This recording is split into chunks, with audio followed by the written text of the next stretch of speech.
Good afternoon, everyone. Kalla here. Welcome to my live stream. Glad you could make it today. So, today we have more Phoenix Wright Ace Attorney Justice for All. We are in the fourth case. Farewell, My Turnabout. Last time we were at a hero contest, which was won by the Nickel Samurai. The Nickel Samurai is now under suspicion of murder of another one of the heroes. What was his name? Guitar Ninja? I don't think that was quite right.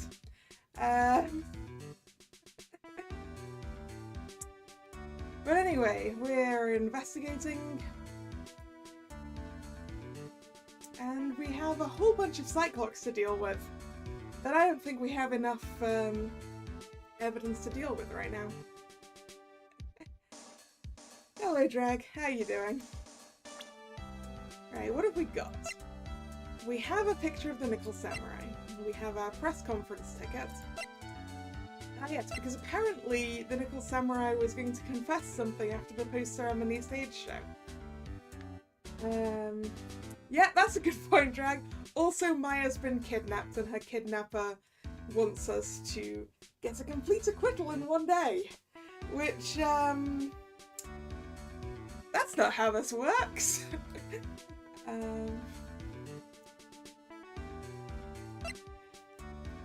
The kidnapper is also called the Killer. Yeah, radio transceiver. Lotta's camera. She was looking for a scoop. What that scoop is, I don't know. Hotel guide map. An empty guitar case, because apparently the guitar is missing. And crime photo. He got stabbed with a knife. This knife has the fingerprints of our defendants on it. We think that's because it was the knife he used to eat T-bone steak with. There's a lot of stuff here that seems to be very much setting up our client. Right, is there anywhere else we can go, actually? Do we have anything else to... We still need to...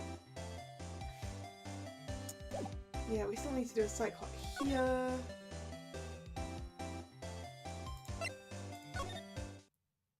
Oh! Apparently there's something else we can do here. March 21st, Gatewater Hotel, Viola Hall.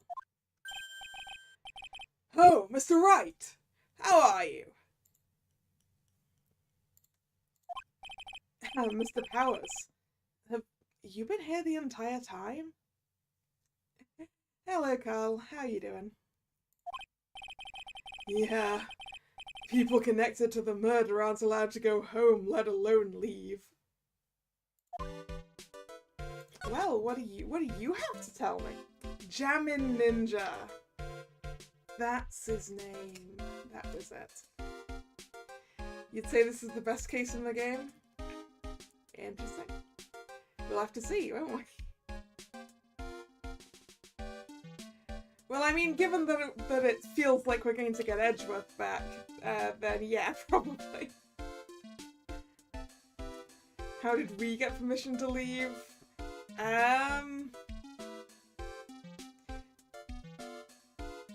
Because we took the case, I guess?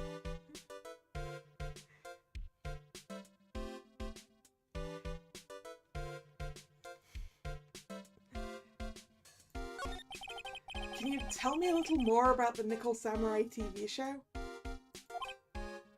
Okay. The Nickel Samurai is an action hero program aimed towards kids. It's the sequel to the Steel Samurai. I see. This time there are 3 samurai brothers. Aluminium Samurai, Tin Samurai, and of course the Nickel Samurai. It's a love Y in near Old Tokyo. I see. Wait. A love what? A love Y. This girl, Sayo, works at a tea shop and all 3 guys fall for her at the same time. Oh. Yeah, I guess the Y shape is like the 3 brothers colliding over this one girl? Anyway, Sayo is actually the daughter of the evil Strawberry Clan's leader. Sounds like an unusual situation. Like Romeo and Juliet. Times 3. Yeah. The strange thing is, this sort of forbidden love story is really big with the office ladies. Yes, Pearl? Oh, well, what happens next? I want to know. Does Messiah fall in love? She does, doesn't she? Every Sunday at 8 AM. I'm gonna stop watching Kids Masterpiece Theatre starting this week. I can't believe she's really considering it. Okay, and about the Jammin' Ninja. So, what's the Jammin' Ninja TV show like?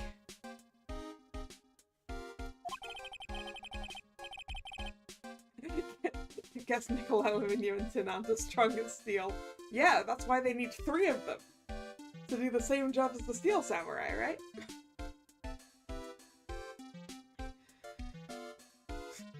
It started from a remake of an old movie, to tell you the truth.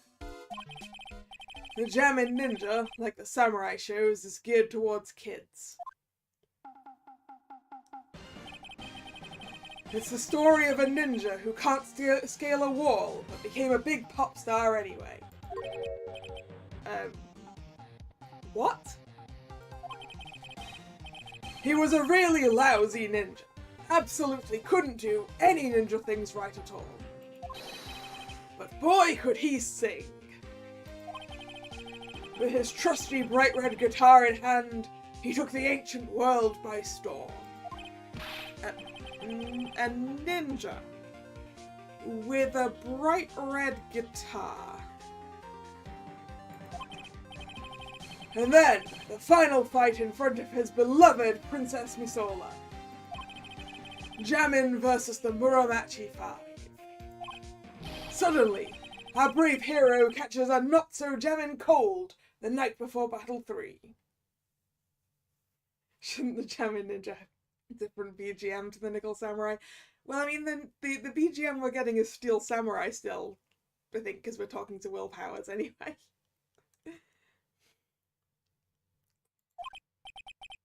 Oh, that's too bad for him. Yeah. Well, this kind of pop music-based love story is something high school girls really like.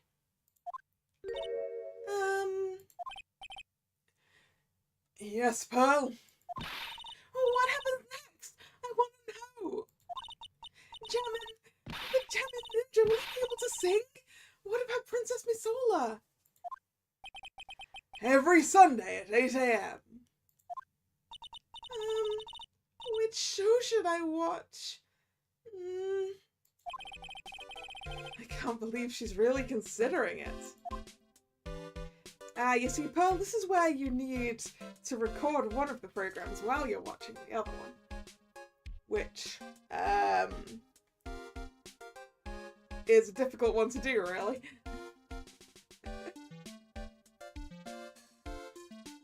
Back in the day, it would have been difficult to record one TV station while watching a different one. I don't know when this is set.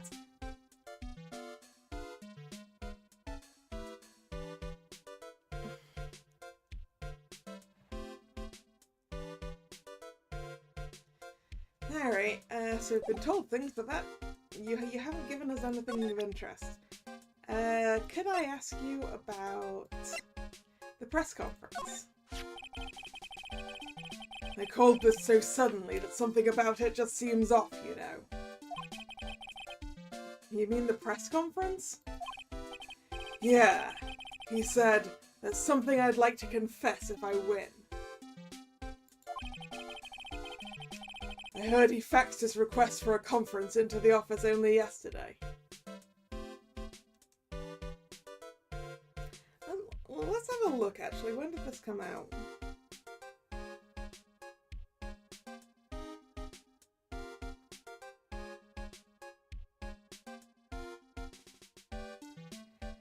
Uh, 2002.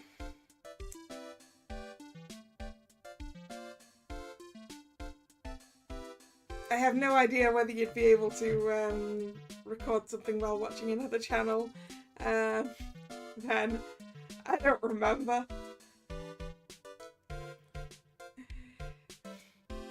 That was more than 20 years ago.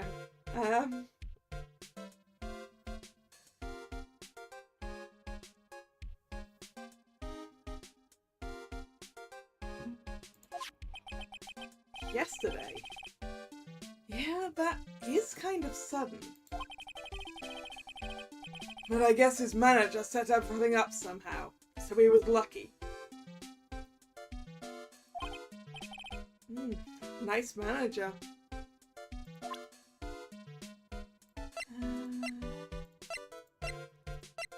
Maybe asking about Lotte's camera? No. About the empty guitar case? The guitar case. That was once.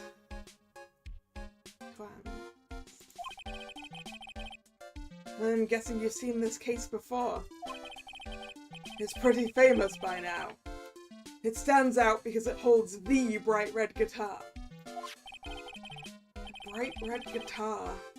The Jammin Ninja's signature item. But if the guitar is so important, how could he forget it for the reward ceremony?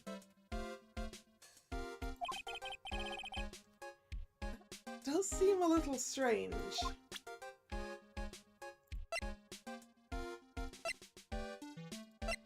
Asking about the crime photo? No.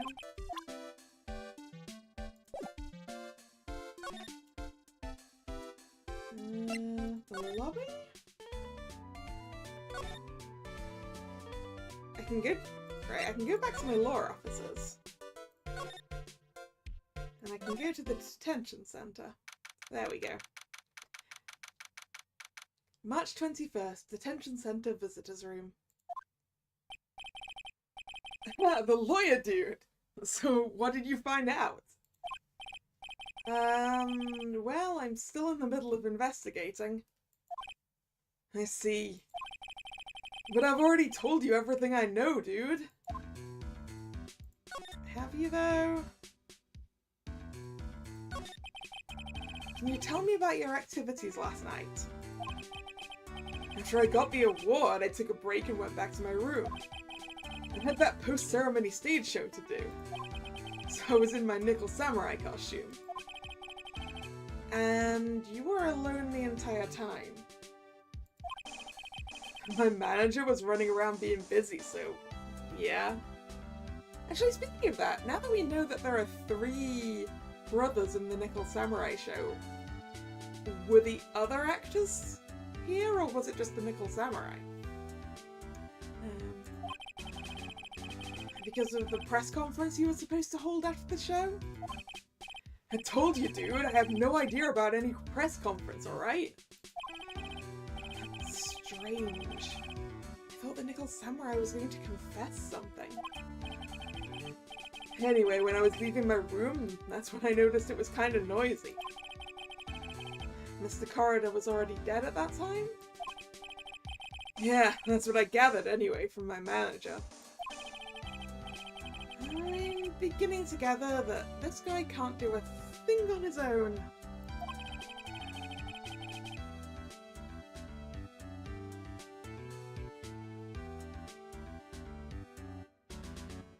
Yeah, I guess they weren't involved if they weren't on the stage, right?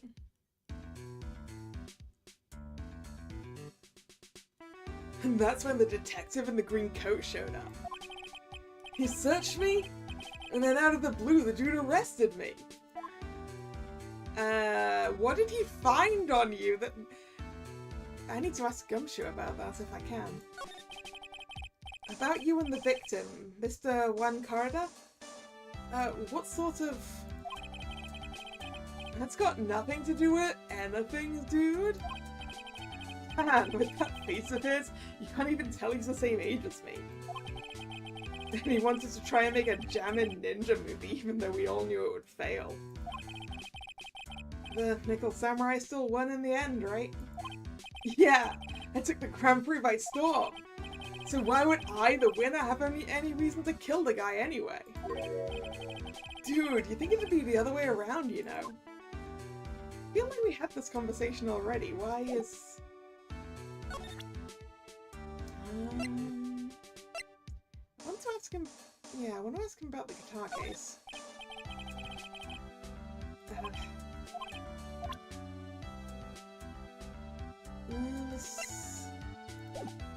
Well, you're not going to be very helpful.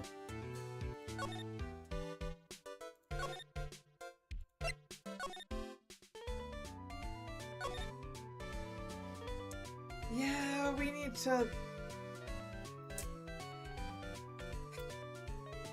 We need to do a lot of these.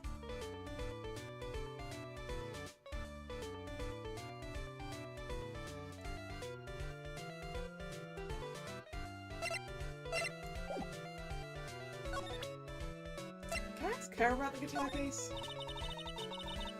Nope.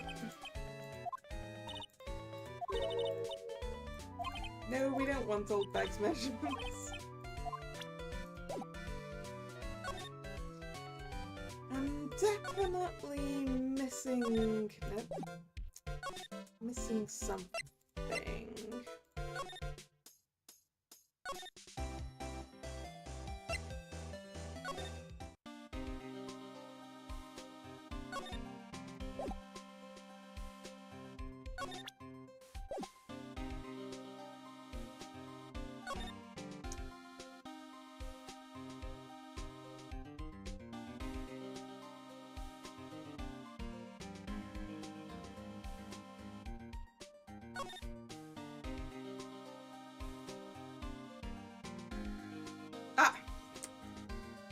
I was missing something. There's something I haven't investigated in here. It looks like a champagne glass, a champagne flute. It's a beautiful wine glass, and there's tomato juice in it. Oh, tomato juice. I don't really like it much. There's a bottle of it on the table over there. That's probably where this came from. Doesn't it seem weird? Yes, it does, because there's a lot of broken stuff on the floor that probably came off that surface, but the glass is still there?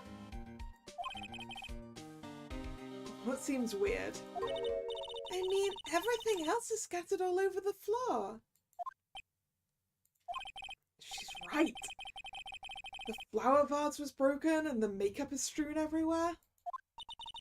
Why is this glass the only thing that's still alright? Hey, there we go. Something for the court record. Wine glass. Found next to the victim. It's filled with tomato juice. No sign that it's been drank. Right, is that the only thing I've missed in here? I think so. Right. Maybe Gumshoe knows what to make of this. So, about this wine glass. Right, I need to find my Gumshoe voice again. So you noticed it, pal. The old crime scene was a mess, but this glass was the only thing that was untouched. Did you notice that too, Detective Gumshoe? No. Actually, Miss Von Karma noticed it first. It's still Francisca. Darn it. I wanted it to be Edgeworth after we saw him at the end of last one. Yeah, Pearl's noticed it before me too. Hey, wait a minute. So, does that mean that Miss Von Karma's here at the hotel?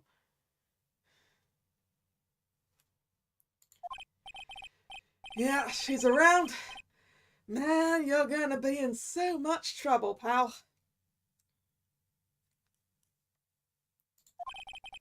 Especially if she catches you in here. Well, you can bet the instant I see her, I'll be running the 1,000-meter dash. How have we not run into each other yet? Luck. Definitely luck.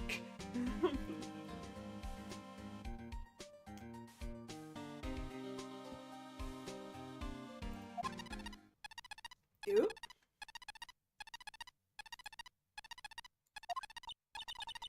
Oh, what's that beeping noise, Mr. Nick? I've heard this sound somewhere before. It's Miss Von Karma. Huh? For some reason, whenever I hear that sound, she pops up out of nowhere and whips me.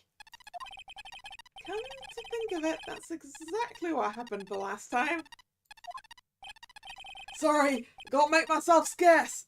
Later, pal. Yep.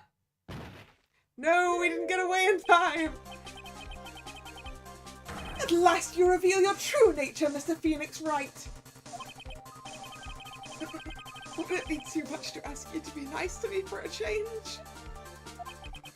So you're the type to steal information from pitifully hopeless detectives. Well, yes, but you don't have to say it like that. That's very dishonorable of you. Oh. Hey, don't you dare run away, Scruffy McTrenchcoat! I didn't think the detectives of this country could be this pitiful. Yeah. Detective, come over here for a second. Yeah. Poor Gumshoe. I feel better knowing at least you were man enough to face your punishment. Only because I didn't have enough time to run. I'd have run if I could, lady. I'd have run if I could.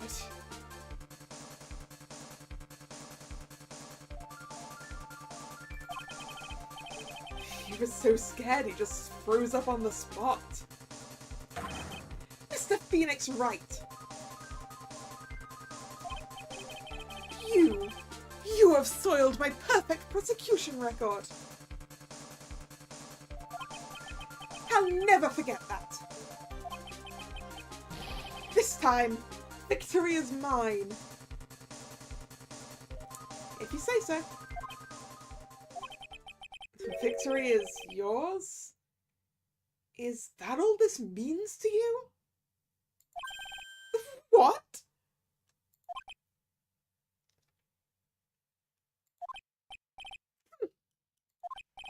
Come, Scruffy.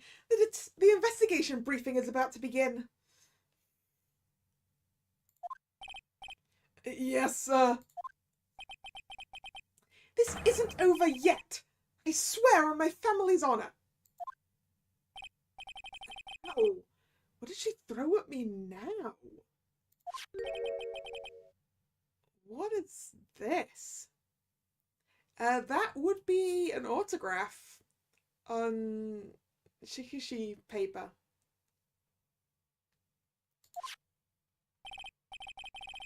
Well, I guess this means I gotta get back to the precinct now, pal. If you ever need me, come down to the Criminal Affairs Department, alright? And if you can, try not to let Miss Von Karma see you. I'll try. Right. Court record. No? Oh wait, no. It's something I have to look at that's on the table now. It's not in my pocket yet. The neck! What's this piece of paper? It's called an autograph. Autograph. The paper's got Mr. Corridor's name written on it, so it's his autograph. I can't read it at all. To be honest, I've never... Sorry, no, still Pearl even. To be honest, I've never seen writing that looks like this. It's a special way of writing called cursive. Look here, see how it says, "To my dearest Wendy," and more normal letters here? This sloppy, unreadable writing? It's crazy and cruel to give this to someone. Hold on. Wendy. I've heard that name somewhere before.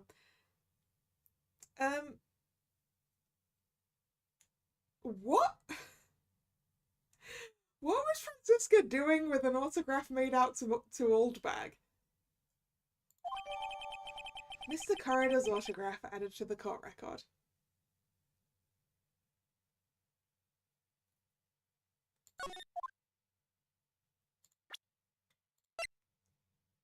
We can't look at it any closer, but yeah, I can see. It's got a J, kind of. This looks more like an E, though, than a U. I would have said it said Jean if I was just trying to read it.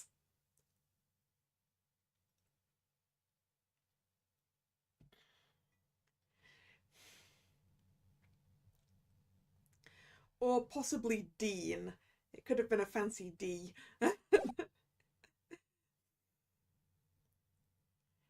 Well, let's go see Wendy.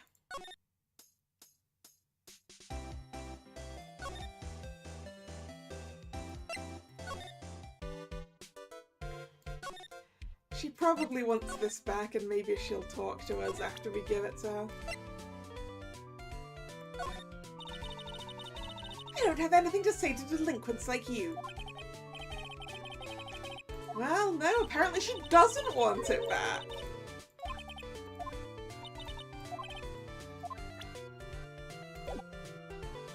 Fine then. Fine then, Old Bag, if you don't want it back. Was there anyone else with the name Wendy? Probably not, right?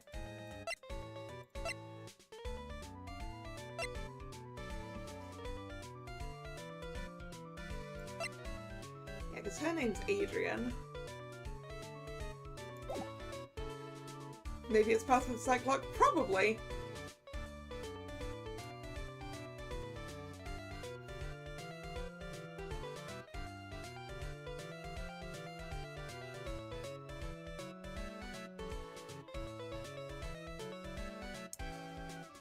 Oh yeah, shit, she had a Cyclock herself, didn't she?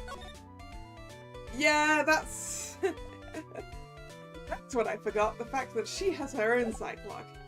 Right, actually, let's see what the Cyclock is again, because I don't remember.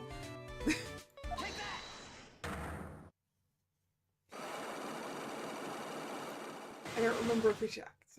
It's got 4 pieces, and I'm not sure we have everything we need for this. Alright, I'll be honest with you for now. Then please tell us what you saw. But, what a waste. And here I have a perfectly good chance to have a little fun at you young'uns' expense. I am a little devil after all. Doesn't that imply you aren't a good person? Alright, I'll give you what you want. Okay, we had not tried to do the Cyclock yet. Right, I can only assume that she wants this.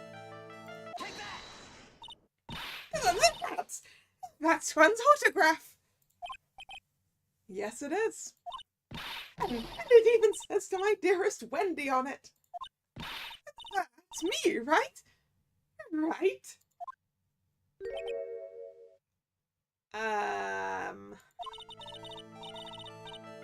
My name is Wendy Oldbag, so that Wendy has to be me, right? Did you ask him for his autograph? No, it may say Wendy, but somehow I don't think Juan had this Wendy in mind when he signed it. Oh, please, give it to me! Let me have it, please!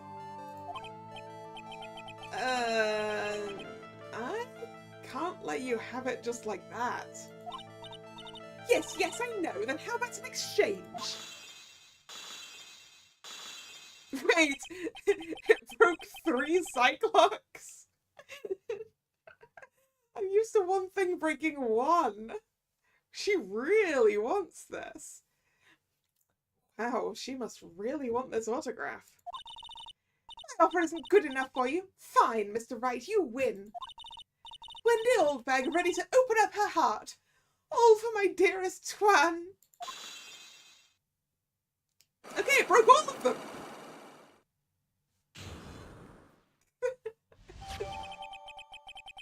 Autograph given to Wendy, dearest.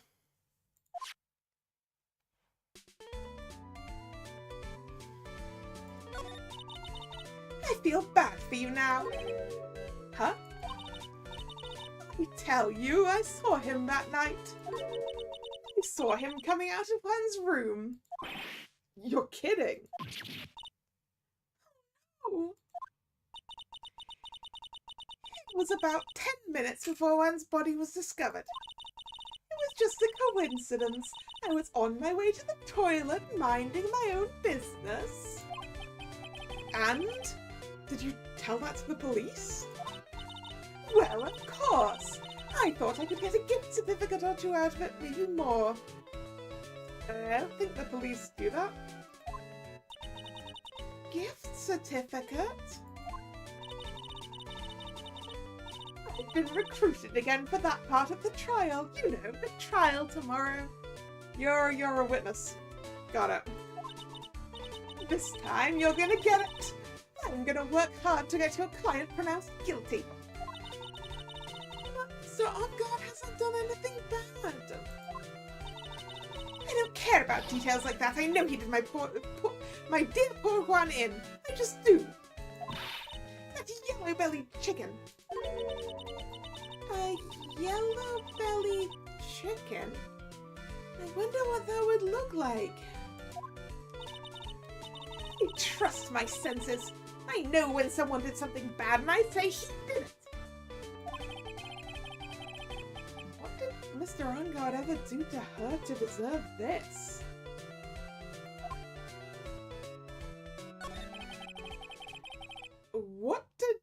Mr. Ungard do to make you so... You don't know? That guy, he framed my van. Created that scandal that plagued poor Juan. A scandal? Juicy. Mr. Nick! What is it? What's a scandal? Oh, I'll tell you about that after we get home, okay? Juan, led astray by the wiles of that vile temptress. Mr. Nick, what do vials and wild temptress mean? Yep. How about we just listen to what Ms. Oldbag has to say for now, okay, pals? So, Ms. Oldbag, who is this woman you're talking about? Adrian Andrews, of course. Who else? Ah. Ungard's manager, huh?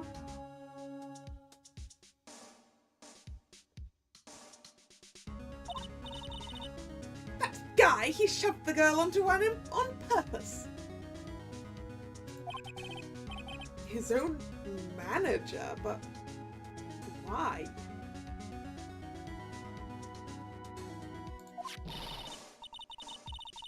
I thought lawyers were smart. It was to create a scandal to make Juan lose face. That girl drove Juan into a scandal that dragged his reputation through the mud. Sounds like a pretty standard definition of a scandal to me. Why do you know about that anyway, Miss Oldbag? I'm one of Juan's biggest fans. I'm always out there gathering information. There's nothing I don't know.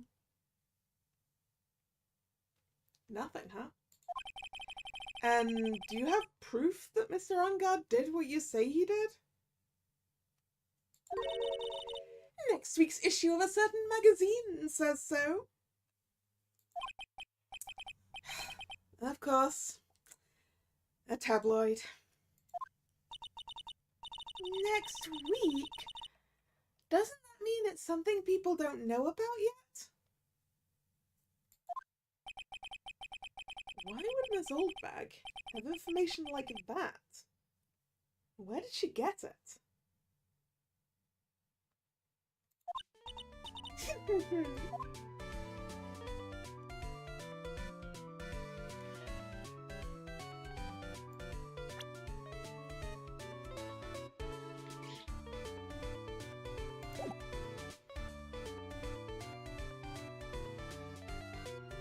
Yeah, could be Lotta.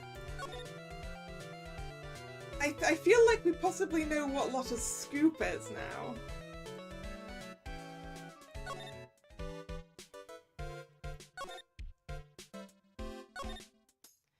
Hey Lotta? Yeah, the scoop was in there. Right, what do we need?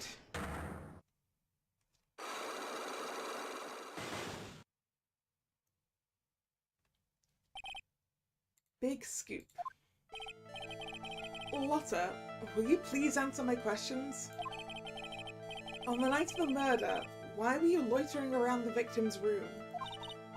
I told you, didn't I? For my scoop! What I want to know about are the details of this scoop. That's not something I can tell you. I mean, that there's my bread and butter.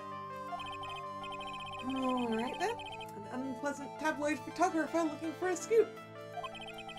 I'm going to say you were looking into a scandal. Ugh. Could it be that you, Lotta Hart, were looking for a break with a huge story? Perhaps an unfolding scandal between Run Corridor and this person, Adrian Andrews.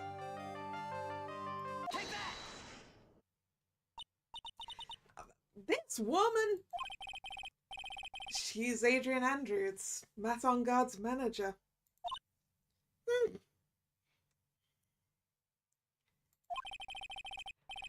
A Nickel Samurai's manager, caught secretly meeting with his rival, the Jamin Ninja. It would be the hottest story of the season, wouldn't it?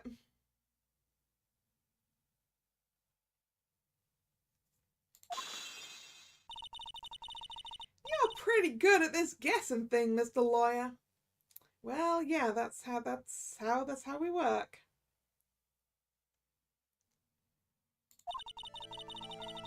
But you can't just make up any old thing and think it'll make the papers. You gotta have backup. Backup? Yeah, you gotta have that, what's it, news source? You mean news source? That's it. So show me something that shows that one guy had something with Ms. Andrews. Oh, we need evidence. We don't have an evidence right now. That's where we were up to. Right, we don't have enough evidence to get that information out of her right now. So we need to find something else.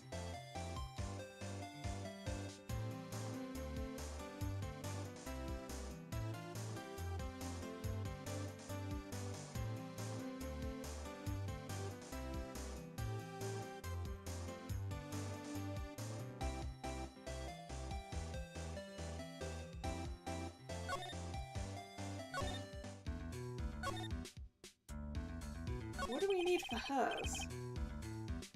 You know something, don't you? About why Mr. Corridor was murdered?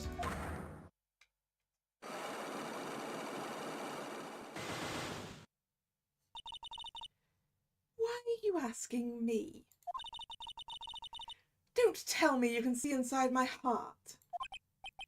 No, but I can see the locks you have on your psyche. If you don't remove her locks... Yeah, it's worthless to even ask. Oh, shit, yeah. I keep forgetting how you go into these. That I can't just do it off of the talk, I've got to come in and present the Magatama.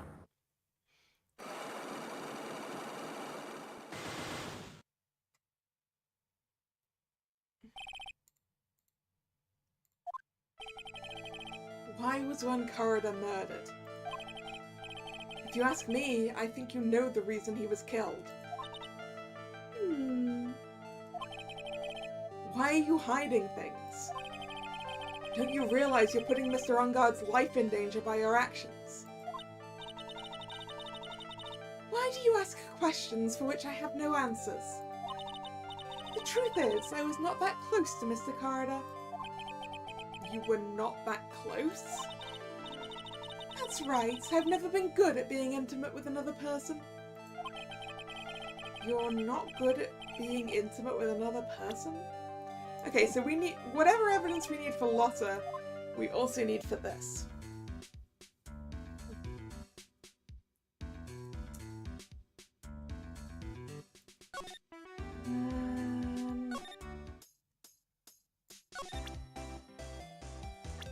Don't suppose you'll give me something if I just talk to you about her?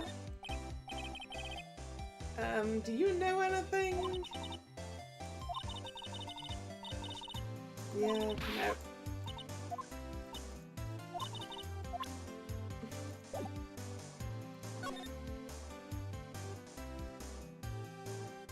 There's no one in Corridor's room now, is there? No.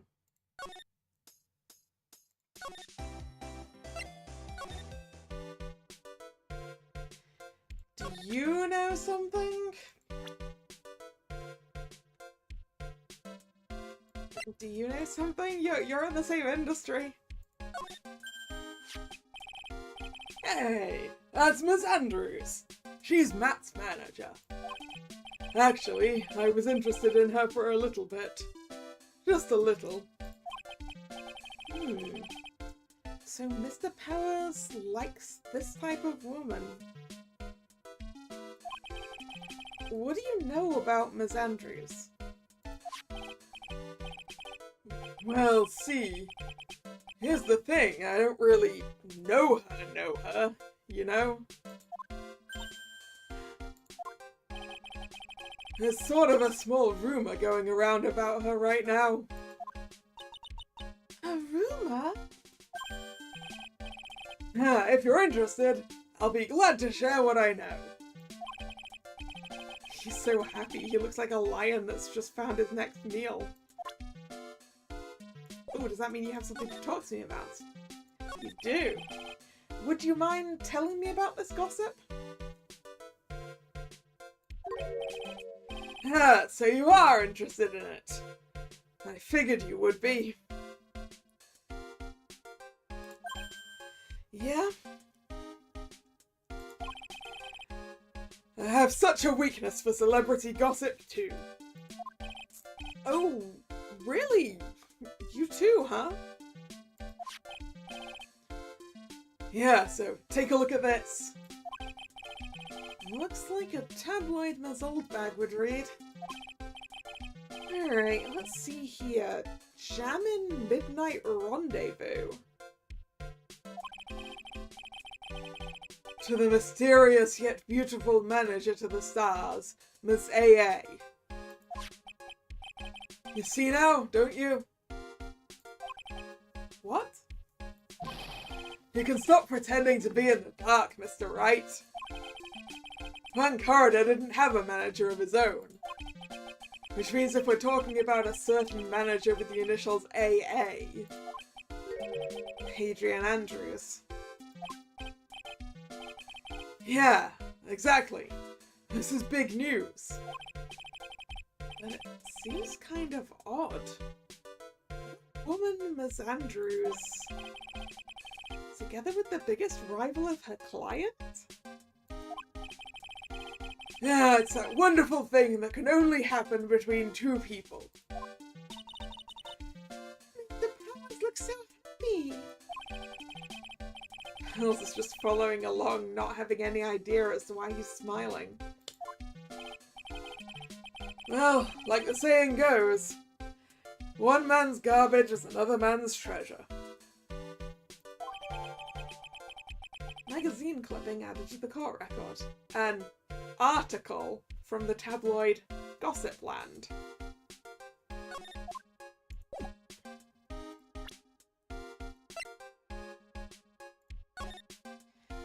Jammin' Midnight Rendezvous? A superstar in an ultra-hot mega-secret love scandal? Reliable sources say that Juan Corridor has been getting in close with the mysterious yet beautiful manager to the stars, Miss AA. Right, so this will be the news source that Lotta wants us to point out. Right.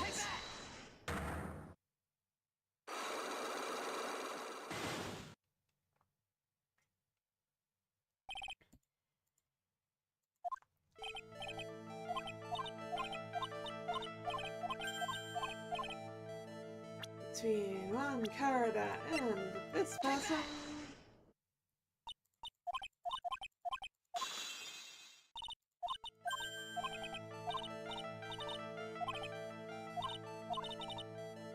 And the news source.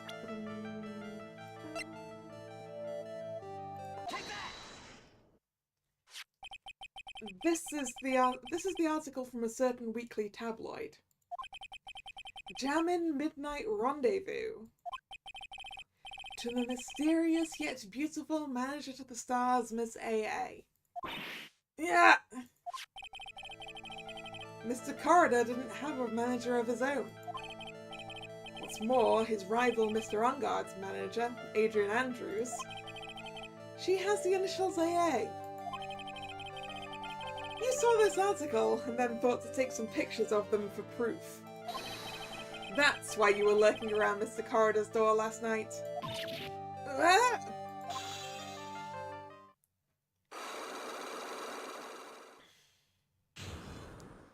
Unlock successful. You were looking into Mr. Corridor and Ms. Andrews' affair, weren't you? You got it! I was gonna get myself a scoop by catching him in a secret meeting. But there's already an article about it in one of the weekly tabloid magazines. You can see Adrian being a potential murderer now.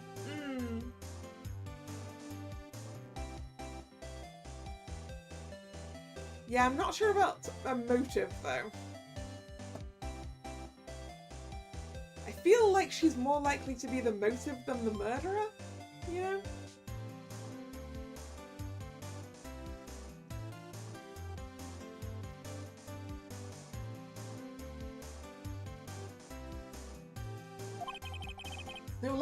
It's no longer breaking news.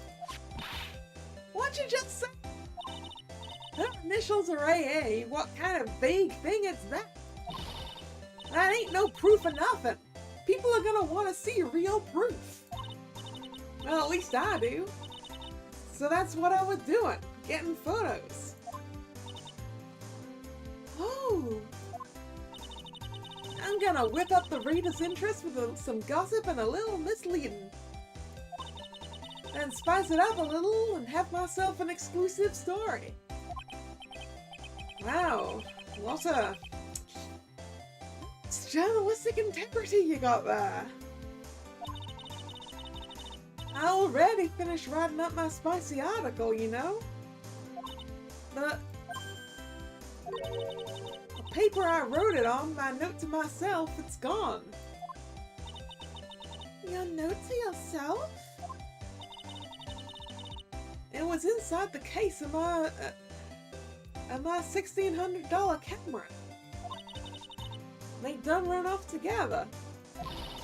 I came here for my big story. Didn't come here to have my treasure disappear on me. Yeah, I understand. It's enough to make a gal go bonkers, I tell you. What's with people now, anyway? I never thought I'd see the day when someone done steal something from me. You really want that note back, huh? I've got no idea why, though. The story on that note is probably a bold-faced lie. What if someone read it, thought it was real, and that's the reason he got murdered? What is camera updated in the court record? Stolen on the night of the murder, tabloid article about the victim was in the case. Wait, this is Old Bag. This is where Old Bag got her information from, right? Hey, Old Bag. Don't suppose you know anything about this camera? Nope.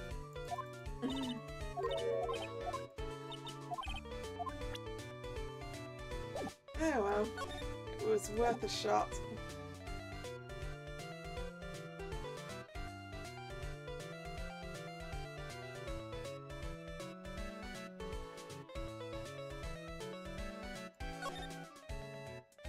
Oh yeah, we can go to the Criminal Affairs Department now.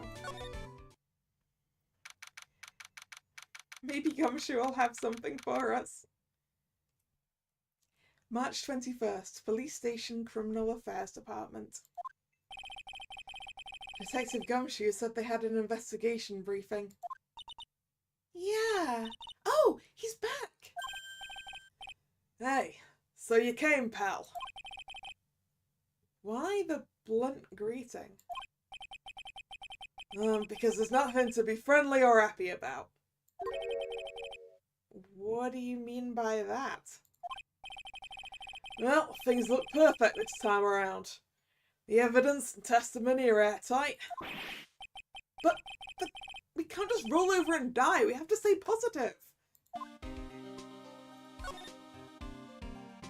Alright, what airtight evidence have you got? So, what do you mean the evidence is airtight? Can't give you all the details, pal. But there's 2 big pieces. 2? And both of them are in this photo.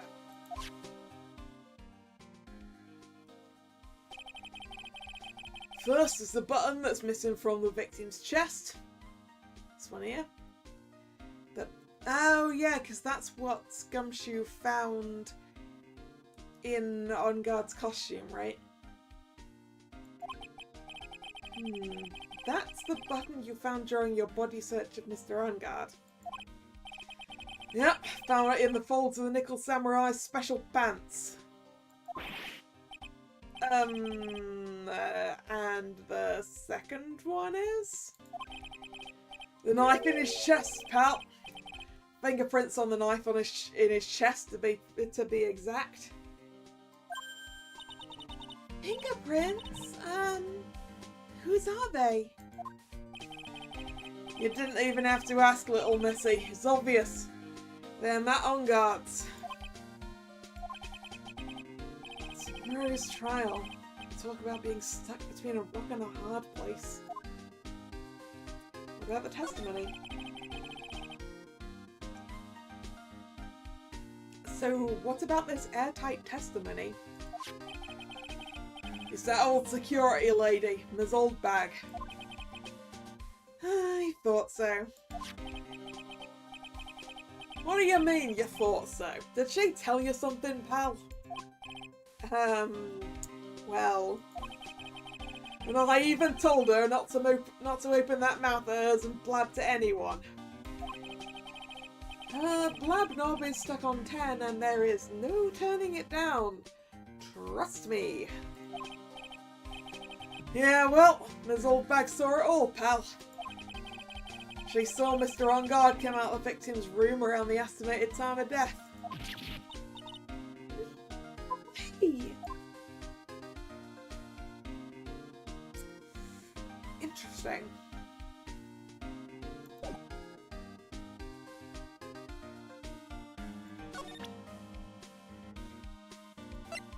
I don't suppose you can tell me anything about the new thing I obtained. We're pretty interested in this bit of gossip ourselves. The scandal with Mr. Corridor? But why? Well, 2 years ago, a woman committed suicide. Oh. Suicide? Her name was Celeste Impacts.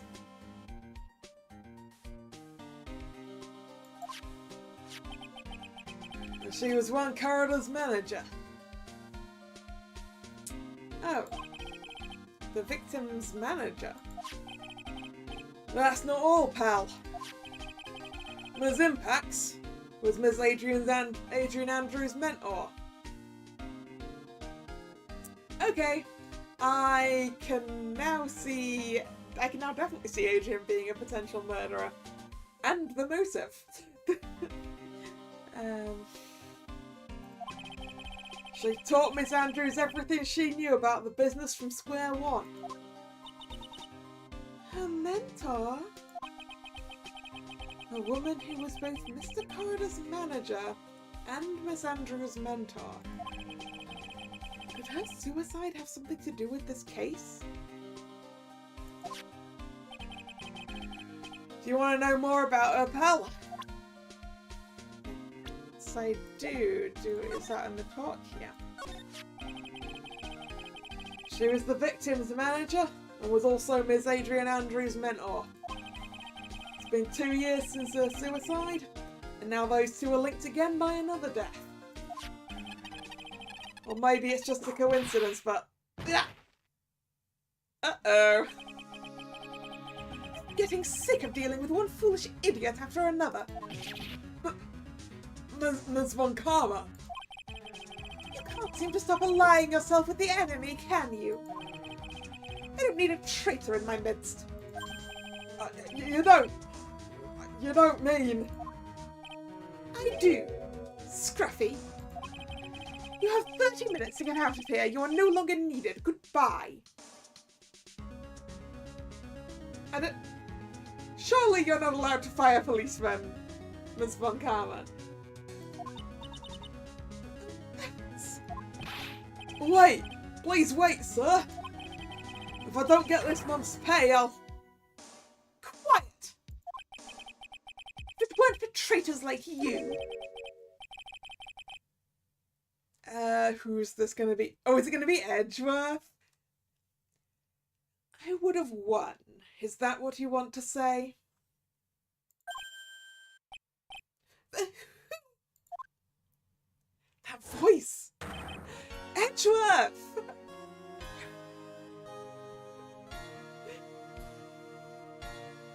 Technically that was how I just said it, but that'll do for the line, I think. It's been a long time, right? Then, this is Mr. Edgeworth? What am I going to do with you?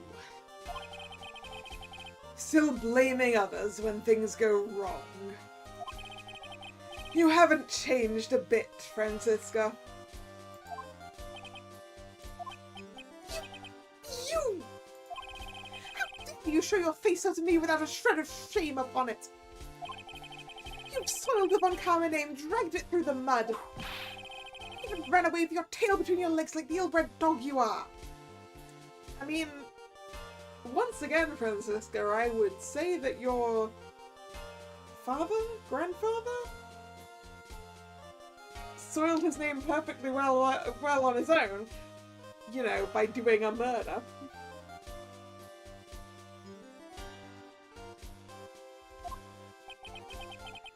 Are you talking about the Von Karma family creed? To be perfect in every way. Then let's hear it, Francisca. How are things going? I hear you are having a rough time maintaining perfection in this country.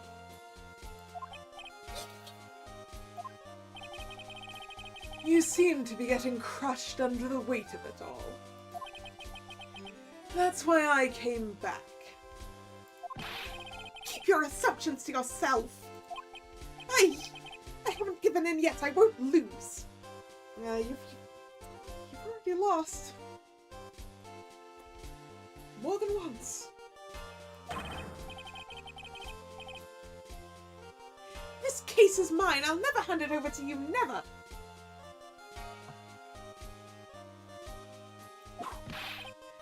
Mr. Phoenix Wright. I will see you tomorrow in court. It will be a clinical lesson on the meaning of total victory.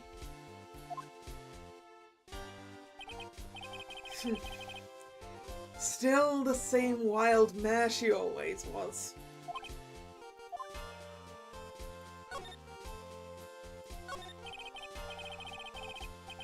I thought you, the prosecutor Miles Edgeworth, had gone and died. And Mr. Nick? I never wanted to see you again. I think that's enough of a warm welcome for someone you haven't seen in a year. Are you going to run tomorrow's trial? You heard her, right? That wild mare hasn't given in yet, it seems. So no, I don't think I'll be making an appearance. Oh man, that means I get whipped in court again.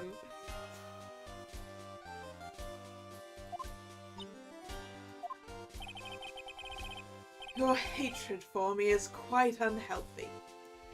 Not to mention one-sided. But I will say one thing. You can't win on your own at the trial tomorrow. What is that supposed to mean? I have something definitive that you lack. And working together is the definition of teamwork. It's the power to find the truth. The truth. In order to understand this case, you have to understand a certain truth. Well, if you ever feel the need for my assistance, It is available to you. I'm not in charge of this case, so I can be a bit more generous with information. Just what is going on inside his head?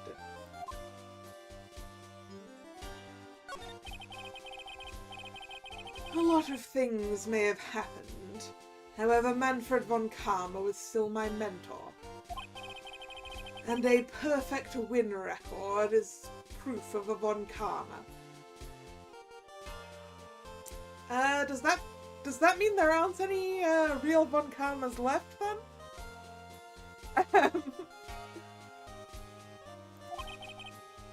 1 year ago, you could not establish guilt in a few cases. Are those losses the reason you suddenly disappeared from the prosecutor's office? Did you leave because you'd lost your perfect win record? To think your motivation for prosecuting trials was so selfish. It'd be better for everyone if you never came back from the dead, Edgeworth.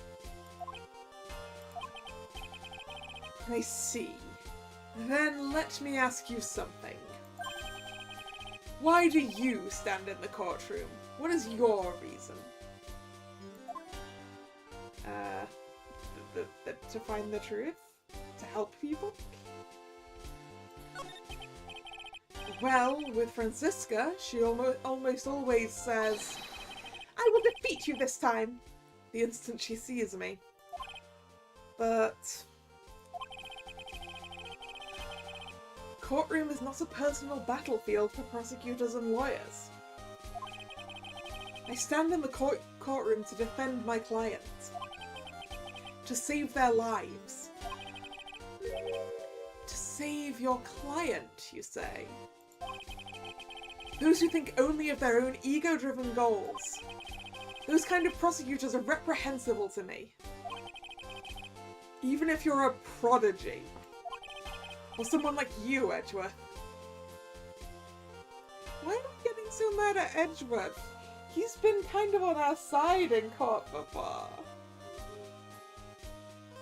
Are we just being mad at Edgeworth because he disappeared off and we didn't know what happened to him?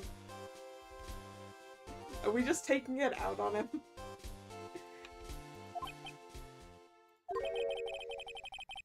It looks like there is still a lot you have yet to learn.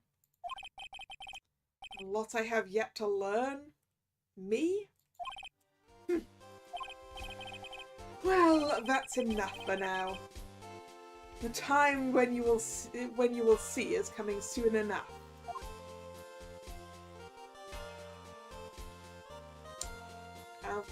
Okay, Edgeworth. Hey, Edgeworth, can you tell me about...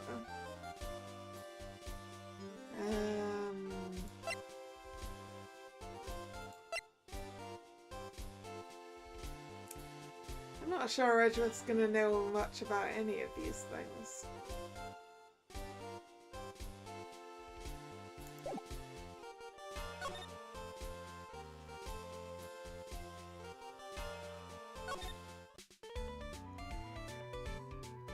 Edgeworth should know about my... Good point. We could talk to him about Maya's kidnapping, maybe. It depends on whether Gumshoe has had a chance to tell him about it, right?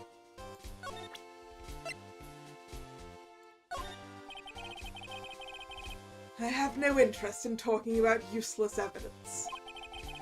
Put a little more thought into what you show me, Phoenix Wright. Still as stuck up as ever. No, apparently he's not going to talk to us about that.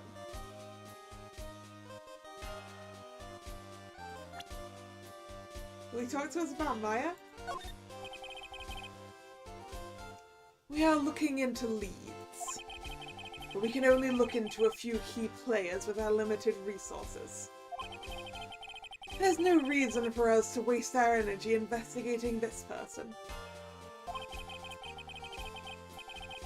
Why don't you just tell it to me straight and say I don't have any info? Instead of the beginning of that sounded an awful lot like you were trying to help her. No, apparently Edgeworth doesn't know about Maya's kidnapping. Oh, actually, Hey Edgeworth, guess who's back? No. Man, he doesn't want to talk to me.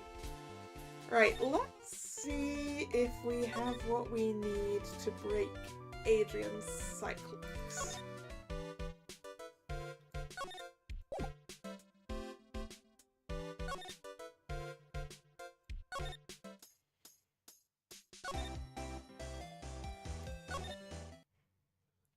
Oh?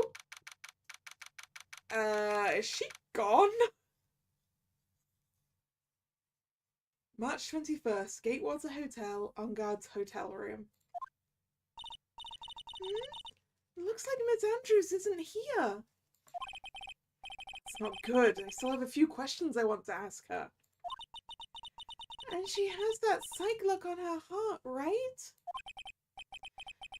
Well, we don't have much of a choice. I guess we'll have to come back later. Oh darn. Is there anything we missed looking at in this room at all?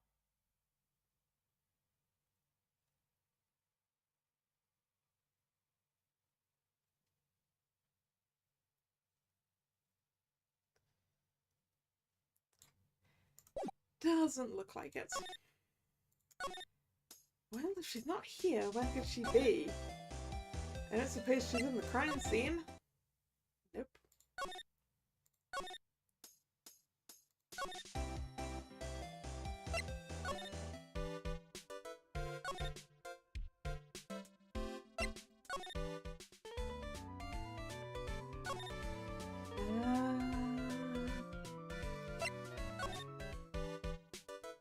Did she go to the detention center to speak to her?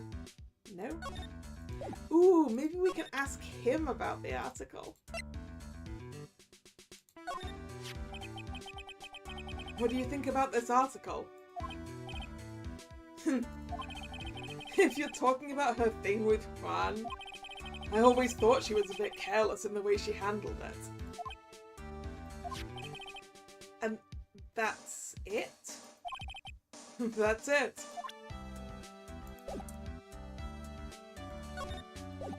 Alright. Oh! We haven't shown the article to Oldbag yet, have we? Nope. Okay, that's not gonna do it either.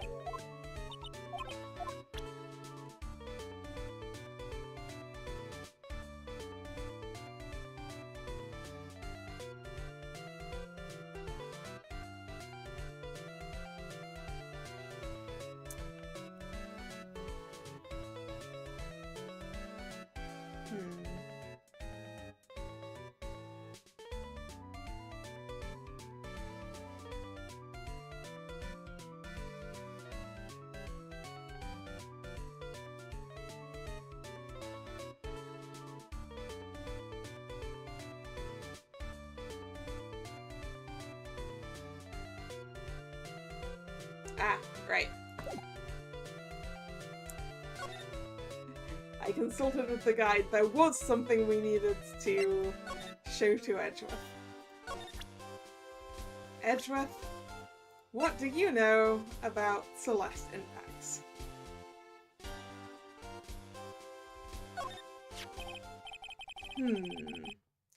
This woman is another key to solving this case. Do you really think so? She was Adrian Andrews' mentor a long time ago. But she was suddenly called away by a different show and became Run Corridor's manager. Interesting. And then, a few months later, Celeste Impacts died. But her death was ruled a suicide, right? Yes. But there is still one riddle we've yet to solve. A riddle? Her suicide note. It went missing. No one could find it. A suicide note that just vanished, huh?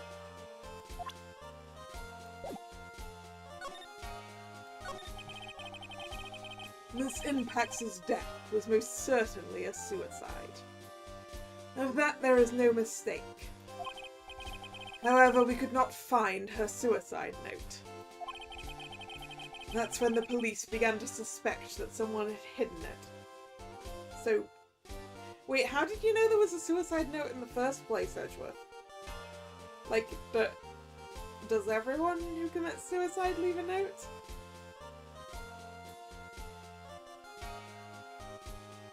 Like, is this something you were assuming existed, or was it something that you knew had existed that didn't anymore? The suicide note. But how do you know Miss Impax had even written such a note? Hey! Me and Phoenix, same brain! There was no solid evidence. However, we did find traces of ink on her right index finger. Yeah, okay. Which makes the likelihood of a suicide note very high. But who would hide such a thing? Well, someone who didn't want it pointing at them, right? The police think it was Mr. Juan Corrida himself. The victim?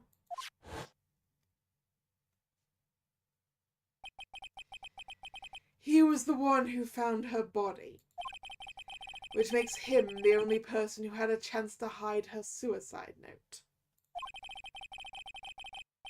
Mr. Corrida hid his own manager's suicide note, but why?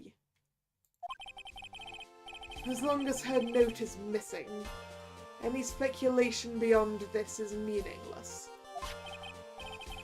For now, I think you should look this over. This is the suicide report. Part 1, anyway. Part 1. Suicide report added to the court record. Deceased Celeste Impax. Found by Juan Corrida. Was her suicide note hidden? Let's be having a look at... Nope. I was going to say at the rest of that, but apparently there isn't a rest of that to look at.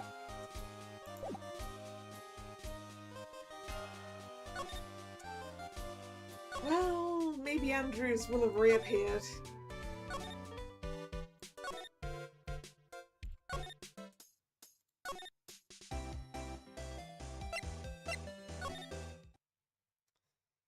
Nope.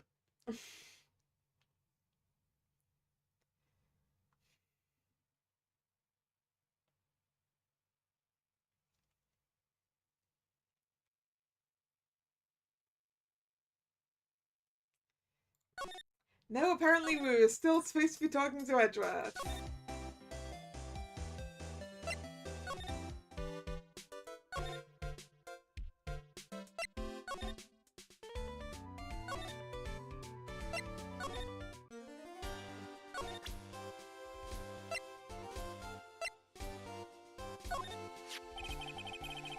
I don't like to look through reports. I like suicide reports even less. Worst of all are the reports that have multiple parts like that one. That has 2.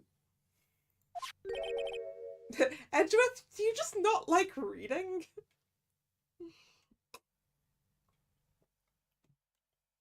That seems like poor form for someone in your job.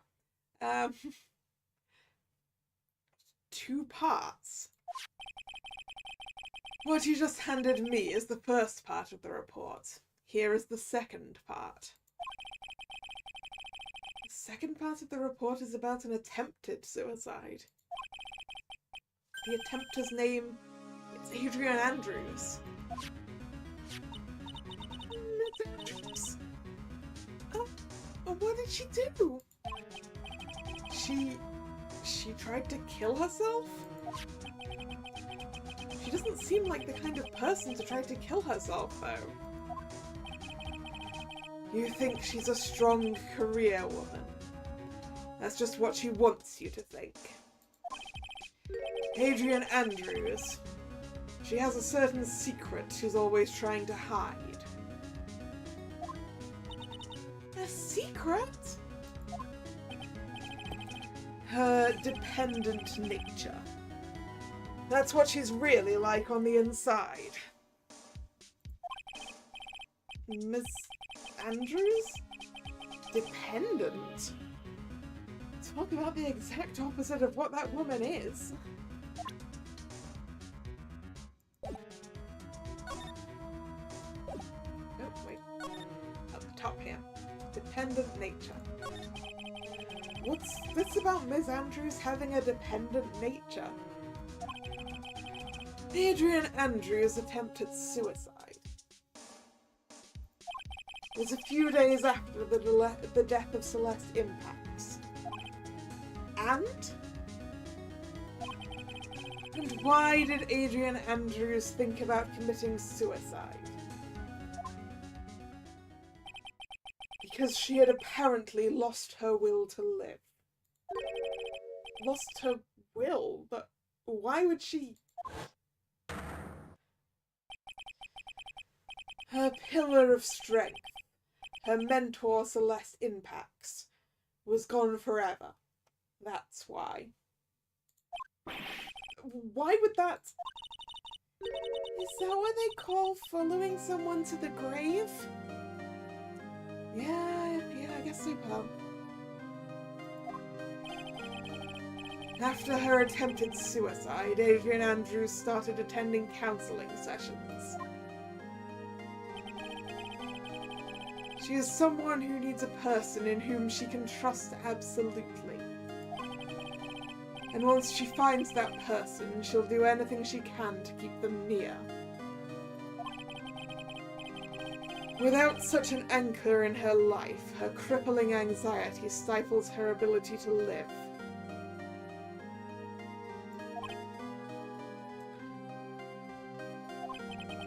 And that's the nature of her dependency on others? When Celeste Impacts suddenly committed suicide, the world before her turned pitch dark. That is, according to Adrian Andrews herself. Then, that means her super confident attitude? It's all a facade. She's only copying her mentor's behavior to hold herself together. How terrible. Attempted suicide report added to the court record. Attempter, Adrian Andrews. Reason, shock from Celeste Impacts' suicide. Ooh, that's... Breaking the psych lock is not going to be fun.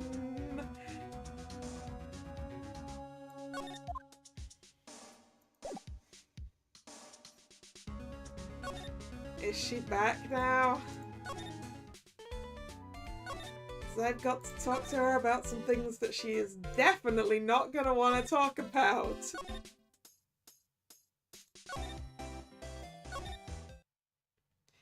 Yep, looks like she's back. March 21st, Gatewater Hotel, Unguard's hotel room. Oh, Miss Andrews is here. But it looks like she's talking with someone.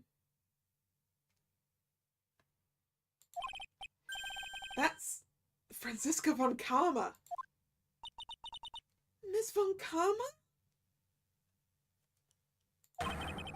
What are you doing here?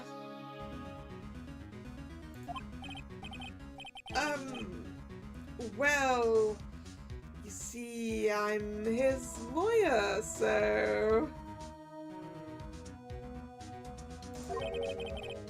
You've got some nerve following me around.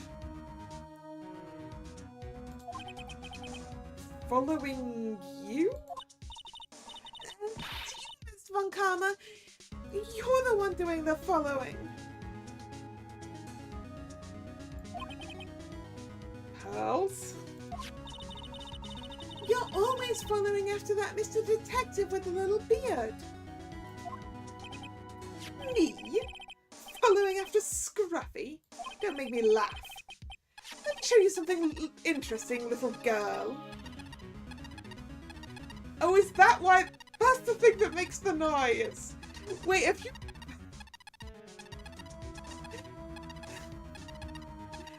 Have you bugged Gumshoe?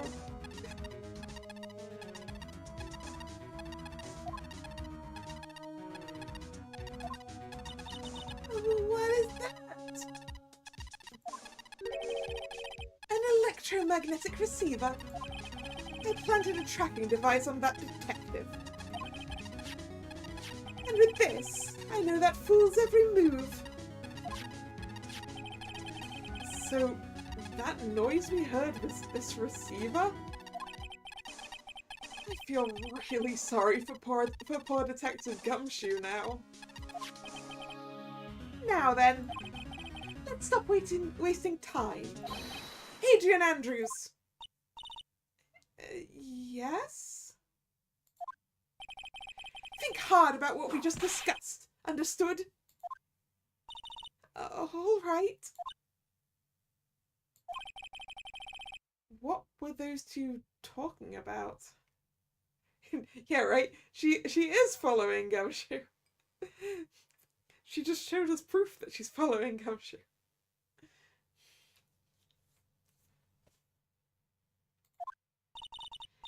Miss Andrews, she seems a little dazed, doesn't she? Alright, let's see if we can get through.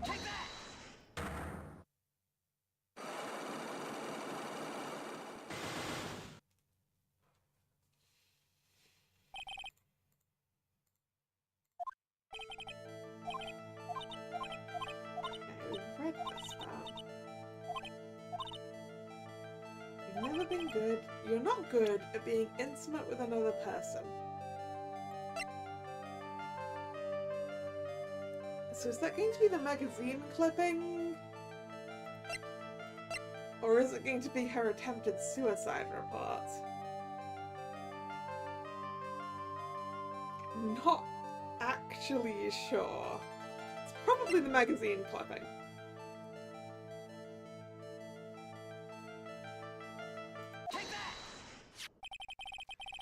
You and Mr. Corridor had an intimate relationship, didn't you? Sorry, did you not? A silly third-rate tabloid article. If you even had half your wits about you, you wouldn't believe such rubbish. Well, it seems quite a few people have already bought into this story. As to be expected in a world filled with crooks and liars. Note to self, stay on her good side. In any case, I despise interpersonal relationships like that. I see. However, what if there was a need for you to get close to someone? Me? Need to get close to Mr. Corridor? As if there was ever such a need. Didn't you get close to Mr. Corridor for this person's sake?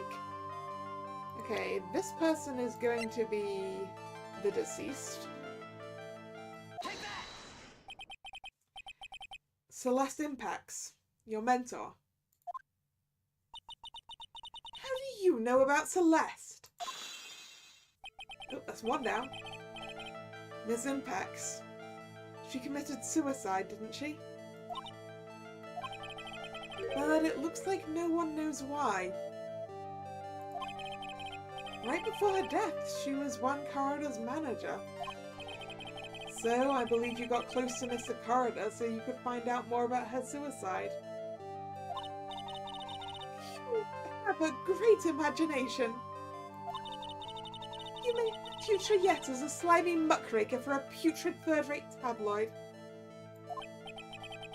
Miss Andrews? There was no mystery surrounding her death, none. It would be pointless for me to force myself into a relationship for nothing. Is that really true? Was there really no mystery at all? I don't believe you are completely at ease with the way her suicide was resolved. Because there is the fact that her suicide note wasn't found.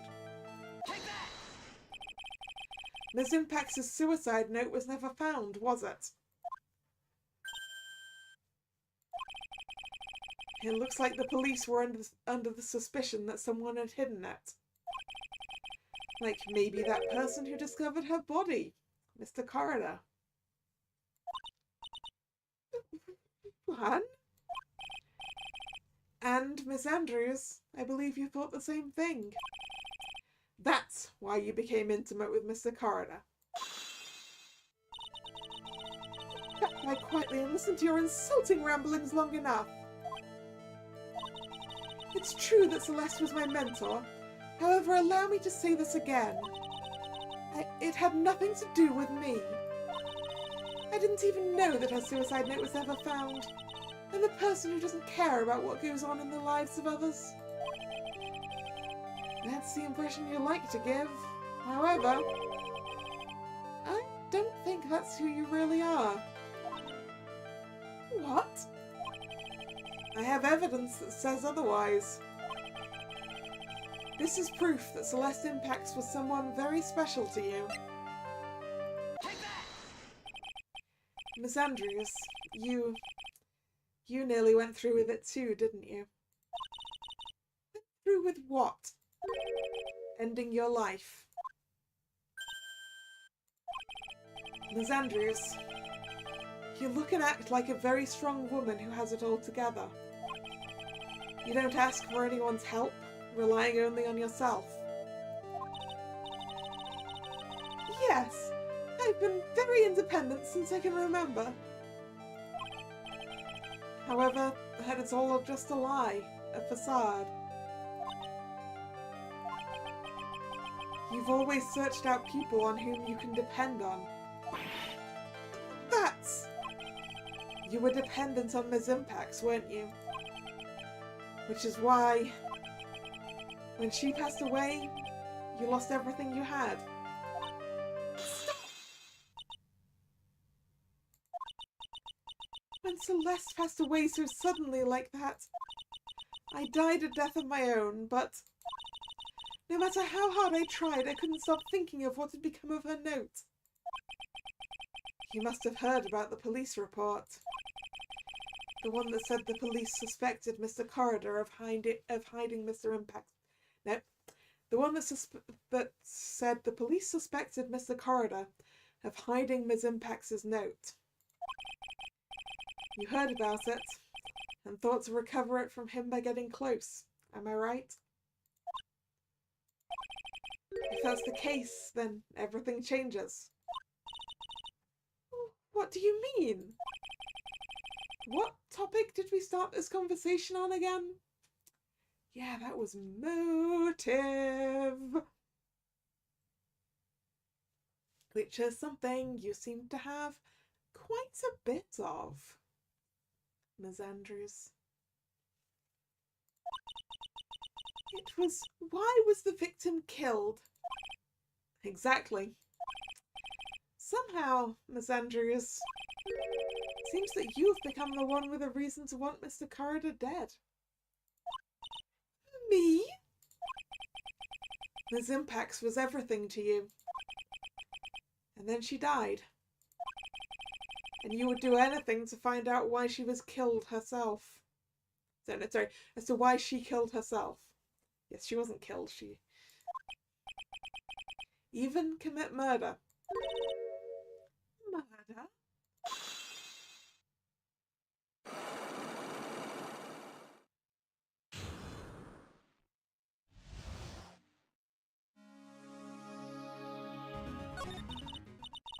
It's true. I am a woman who can only live in insecurity. I'm physically small and I don't really have a lot of self-confidence. I've pushed against all that, though. I've tried to live strongly. I never wanted anyone to find out the truth. Miss Andrews. This one thing. It's the one thing I wanted to take with me to the grave. It was my secret. Mine and mine alone. I'm sorry. You probably think I'm a worthless human being right now, don't you? Please, Miss Andrews. All I want to know is the truth. After Celeste passed away, I heard that someone had hidden her suicide note. And that someone was run Corridor. Celeste! Without her I became scared. Everyone seemed like they were out to get me. So you got close to Mr. Corridor to recover her suicide note, correct?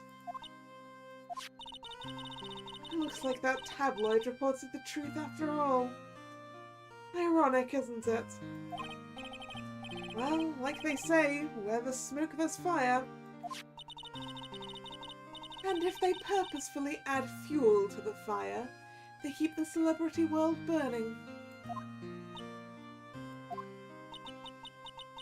But as for the suicide note, I didn't and wouldn't kill anyone for it. It just doesn't suit me, that's all.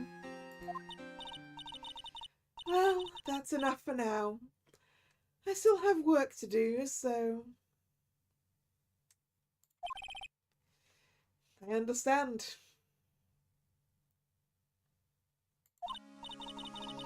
Oh, I have one small favour to ask.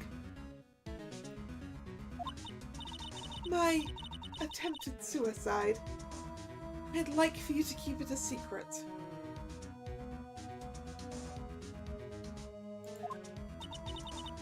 Miss Andrews.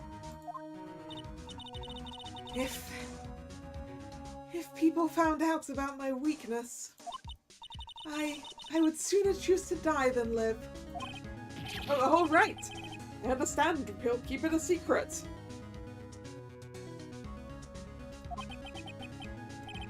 Miss Andrews. I guess she's the overthinking type. She probably never says anything without carefully thinking it through first.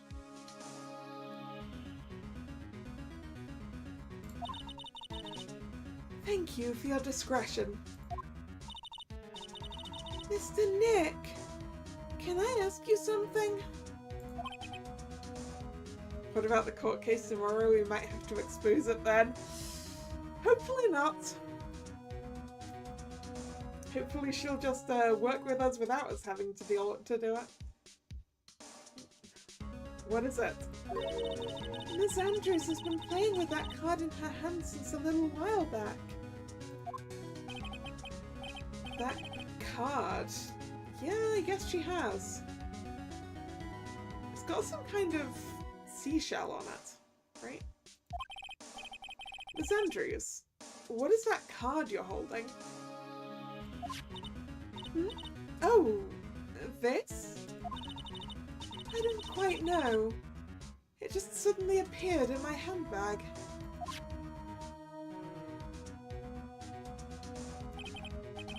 What is it? It looks like a seashell? That's what it looks like, doesn't it? I honestly don't remember owning this card. I wonder where I picked it up from.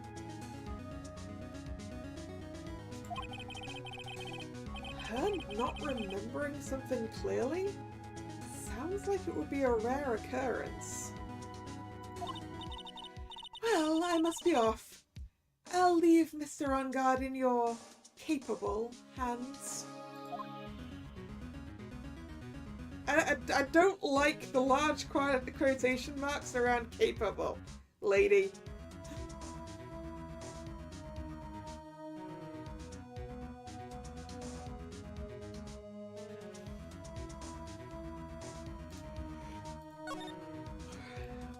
Still don't like this.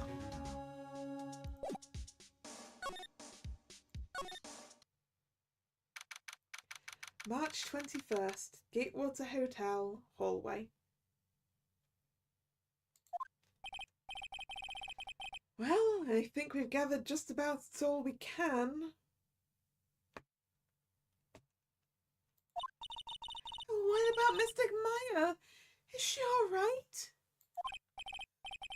Oh, Pearls. She looks so worn out by all this. She hasn't slept at all and has been walking all over the place with me today.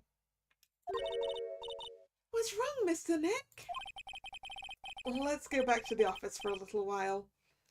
You're really tired, right? Oh, no! I'm okay, really. I'm fine, I really am. You don't look fine to me. Let's take her back.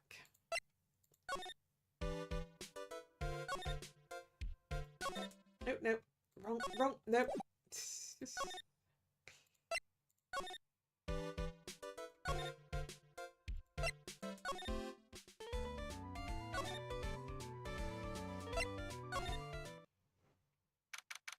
March 21st, Wright & Co. Law Officers. So, what now? Well, we did find one thing out for sure. Miss Andrews has a motive. You mean Miss Unpex's suicide note? That's right. She was also the one to discover the victim's body. Clever. I mean, not only that, but she had access to the murder weapon as well. Oh, Mr. Nick, the transceiver! Hello? Wright & Co. Law Officers? Mr. Attorney, you're not answering a phone. Maya, where's Maya? As I promised, I have not gone within a few feet of her this whole time. Phew. Which is why I suppose she is absolutely famished. What? So I suggest you win a quick acquittal, my friend. At any cost, wouldn't you agree? Wait, Maya! Let me hear her. Very well. Ask my... Maya, is that you? Sis! Ask my sis! Maya! Maya! Damn it, he cut me off. Mystic Maya said, ask my sis, didn't she? Sis? What does she mean by that? She means ask Mia, you... Come on, Phoenix. You're a hopeless one. Yes, you are.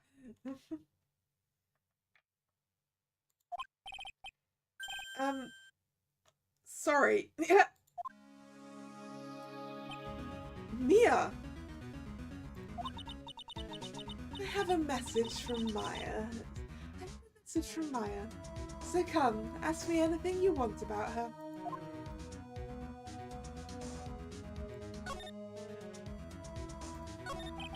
How's Maya? She's safe. For now.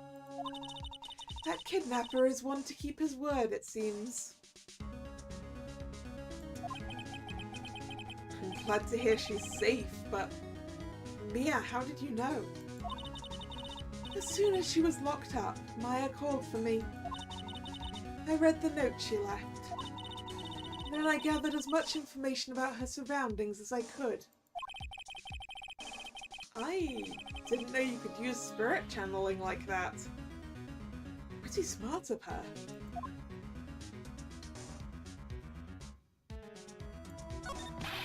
The kidnapper, what's he like? I don't know. Apparently, Maya went to answer a phone call at the hotel and was drugged there. And? She didn't see the face of her attacker. Ah. Maya is locked up in a very dark place right now. I'll tell you everything I heard when I was with her. When you were with her? Date? Question mark. Time? Question mark. Location? Also a question mark.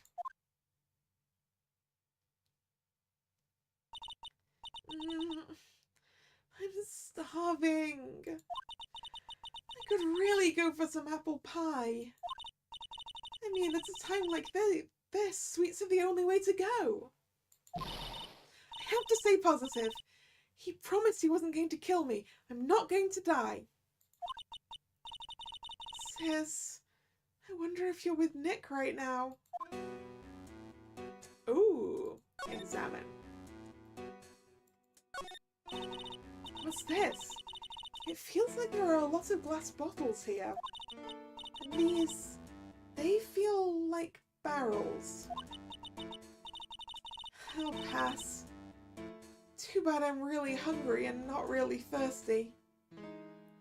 I mean, even if you were really thirsty, it's probably a bad idea to drink these.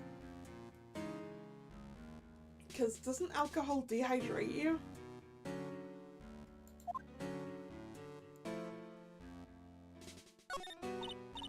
Drat, it's locked! But this door's lock seems easy enough to open. On TV, the hero always uses a plastic card or a stiff piece of cardboard. Then, click! They magically open the door. I wonder if there's a card like that around here I could use. I like this one here. There's all sorts of things piled up here. But it's too dark to see. It's called a bad lock. Yeah. Yeah, the sort of lock that you can foil with, like, a card is not great.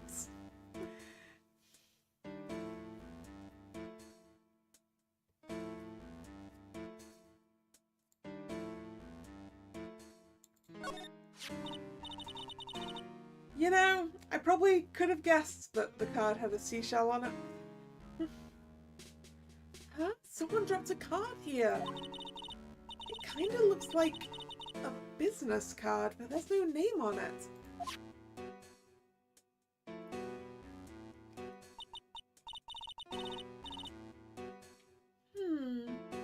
It's a picture of a seashell, I think. What a strange card. Ah, that's it! This shell card! If I use this, maybe I can get the door open. This might be my key out of here. I had a feeling this card might be useful. I'm such a genius. Alright, now if you'll excuse me, Mr. Kidnapper. I did it!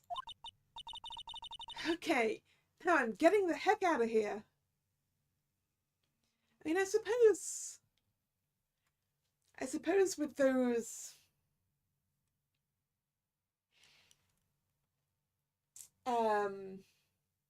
No, that doesn't work. So I was going to say, you get those doors that have the bolt that goes across that's rounded on one side and flat on the other. But then that's usually not the part that actually locks. So I'm just sort of looking sideways at the door to this room, which has that kind of a thing. What's it called? What's it called in the handle? The bit that holds the door closed.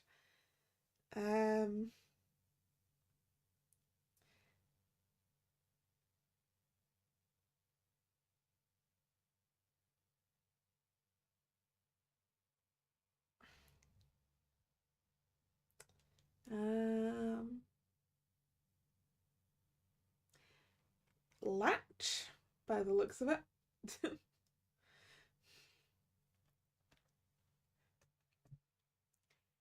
I guess You'd only be able to open those with a card from, like, one direction, I suppose. Even if you could open them with a card.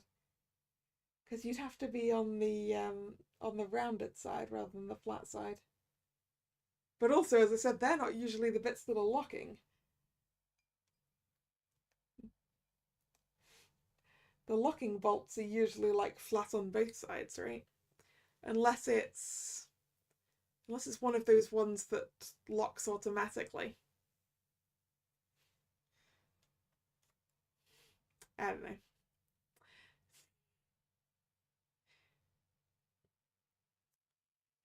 Okay, now I'm getting the heck out of here.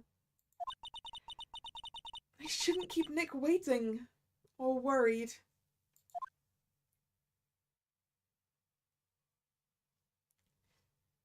To be continued.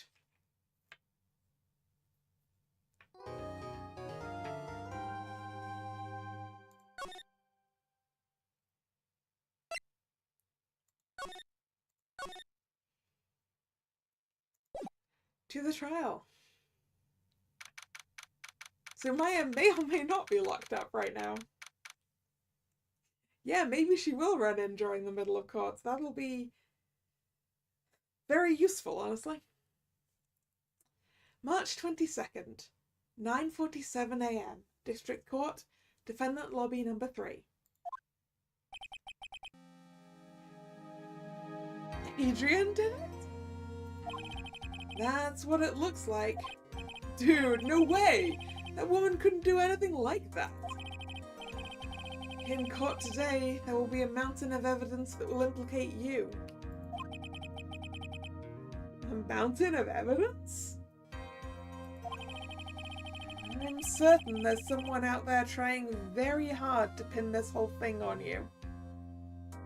And honestly, I don't think this guy did it either. Given that this guy can't do anything without calling someone else, I very much doubt he did a murder.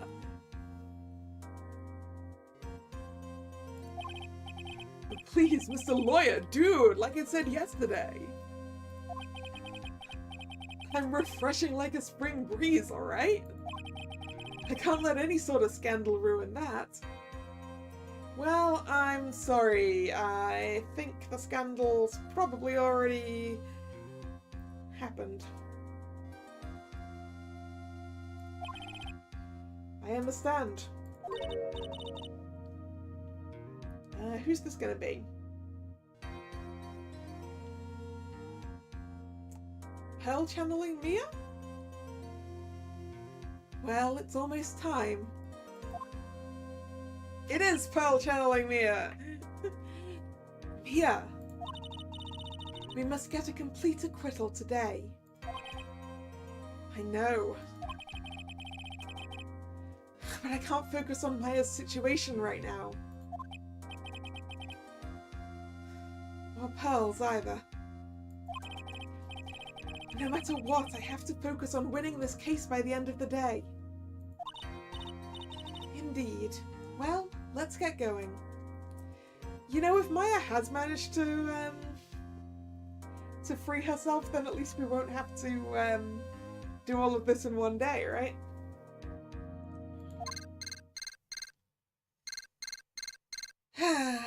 The kidnapper. It's him. This is right. Good morning. This is it, Mr. Attorney. The day of the trial. Maya, she's unharmed, right? Well, when I checked on her earlier this morning, she seemed a bit, how shall we say, tired.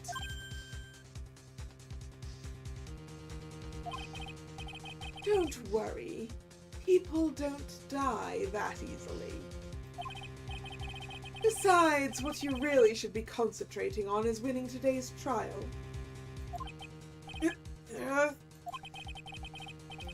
For my sake, as well as yours, you must win today's trial. Which is why I sent you a little present this morning. Present? What in the world would you want to give me? He is gonna give us some fake evidence. I assume. You'll figure it out once the trial starts. And even if you don't like my gift, I expect you to graciously accept it. And win the day's contest, if you please. Wait!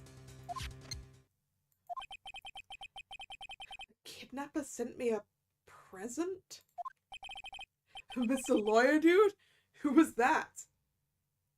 None of your business, Engard. None of your business.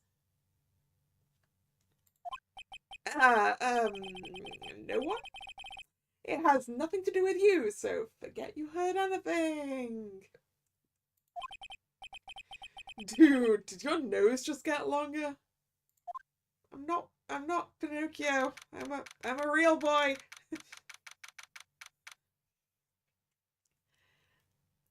March 22nd, 10 a.m. District Court, courtroom number 3.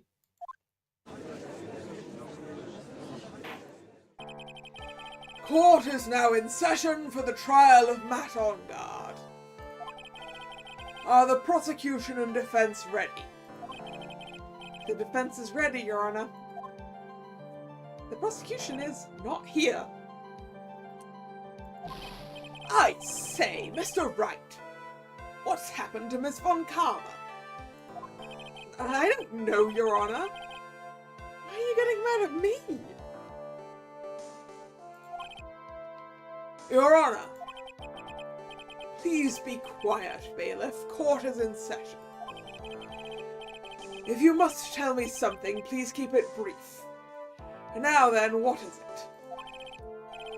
Prosecutor Von Karma Is this our present? Is our present that the kidnapper has also kidnapped Von Karma? Is that our present?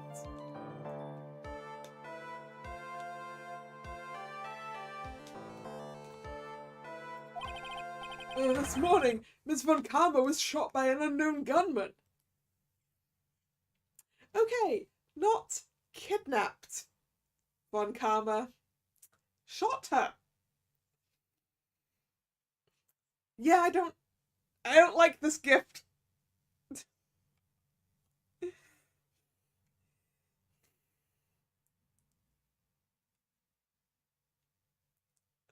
Just be glad I'm not getting whipped today. Well, yeah. Yeah, I guess I am glad about that, huh?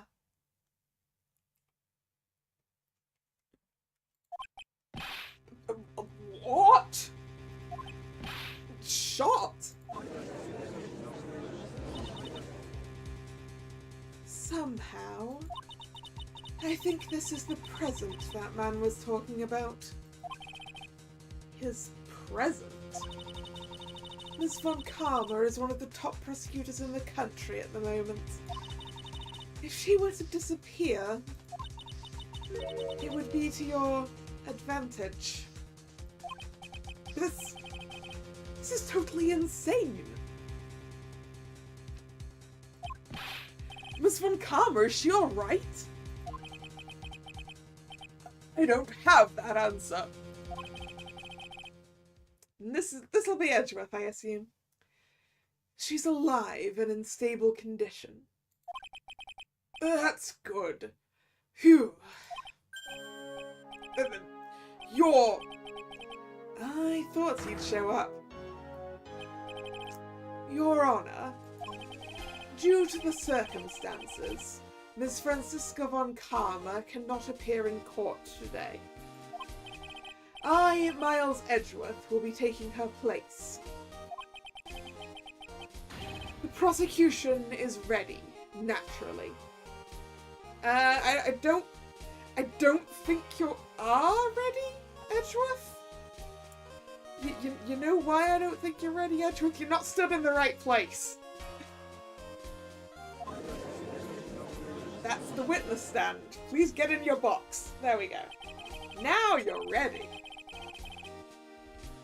Ms. von Karma was shot in her right shoulder and is currently undergoing surgery.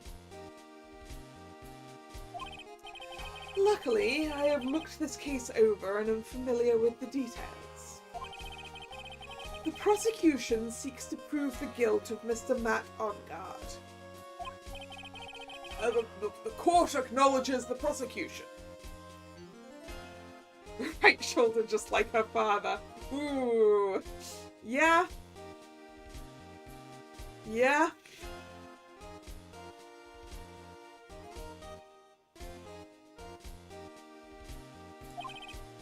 Right.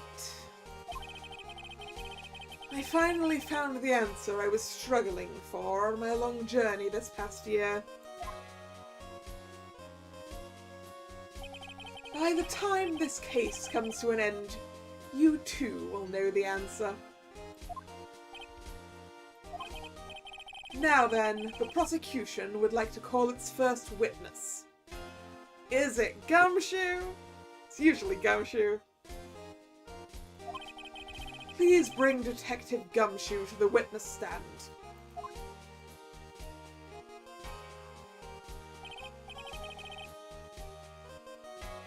Witness, your name and occupation. My name's Dick Gumshoe, sir. I'm a detective down at the precinct. For now. For now? After this trial's over, I'm supposed to turn in my badge, sir. No! She can't fire you! I'm pretty sure she's not allowed to do that.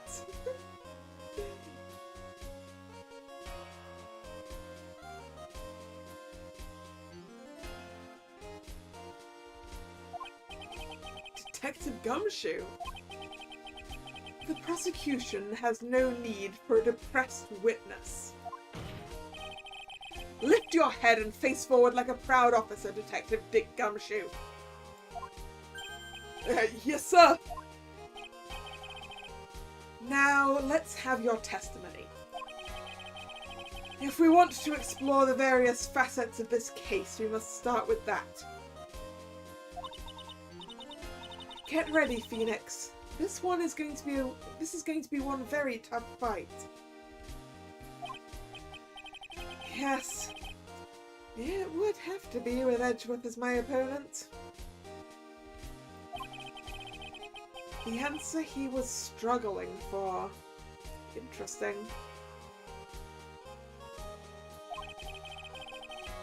Show me this answer you finally found, Edgeworth.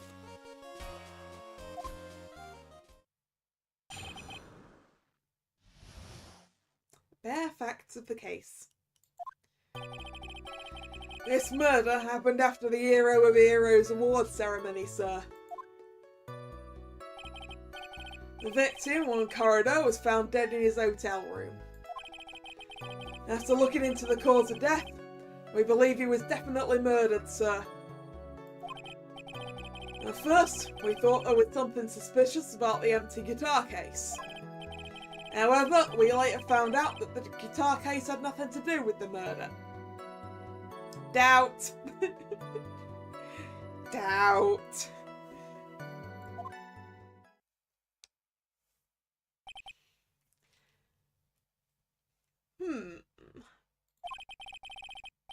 After the award ceremony ended, the victim was alone in his room? Yes, sir. Both the victim and defendant went alone to their rooms, sir. I see. Mr. Wright, you may begin your cross-examination. Okay. It happened after the victim was found dead in his hotel room. I believe he was definitely murdered. I want to know why... Wait, no. I want to know why you don't think the guitar case had anything to do with it. Go on, show. What convinced you that it had nothing to do with the case? The guitar wasn't at the Gatewater... No, the guitar wasn't at the Gatewater Hotel that night. Well then, where was it? The bright red guitar was eventually found at the TV studio. The victim, one coroner, had apparently only taken the case with him, sir. Why though? Why would you take an empty guitar case with you? Because it can't be by accident, because you know it was empty. There's got to be a significant difference in weight between an empty guitar case and a guitar case that has stuff in it, right?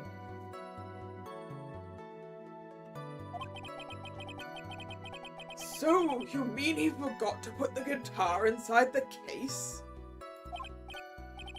Yes, sir. Even when he was on stage for the ceremony, he didn't have his guitar.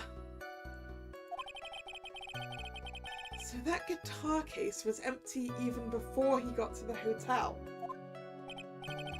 Yeah, that's right. So it really had nothing to do with the case after all.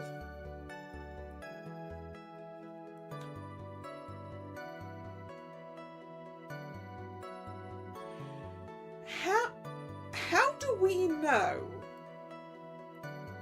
How do we know that he wasn't killed somewhere else? How do we know that it was him in the outfit on the stage? He could have been killed beforehand, before the show, right? In theory, because his costume's got a mask and everything. It doesn't actually necessarily have to be him.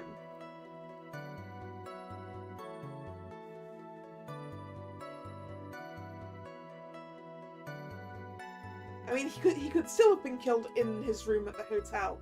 It just doesn't necessarily have to be after the ceremony. That's just a thing I wanted to throw out there.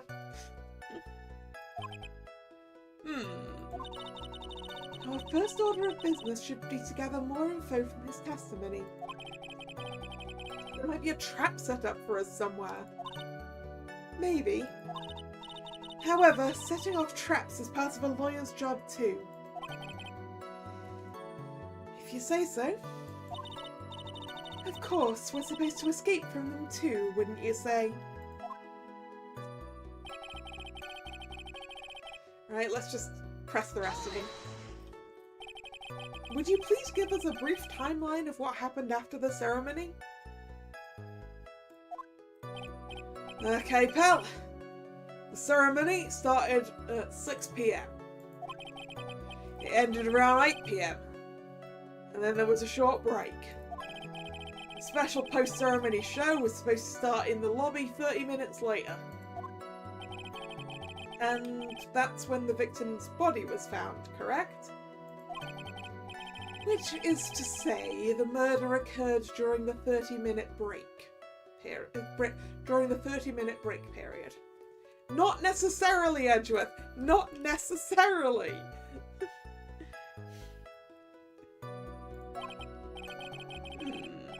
Please continue with your testimony, Detective.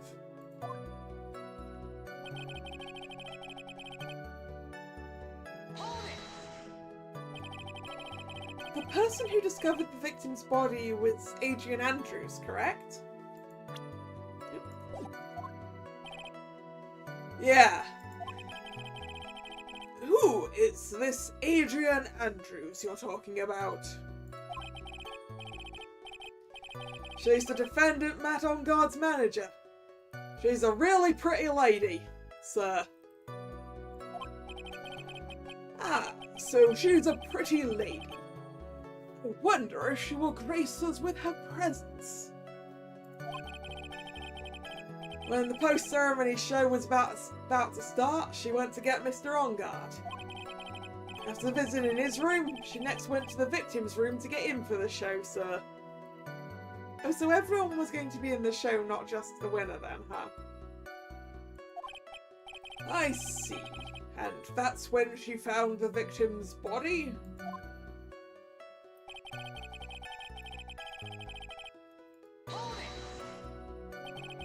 The cause of death.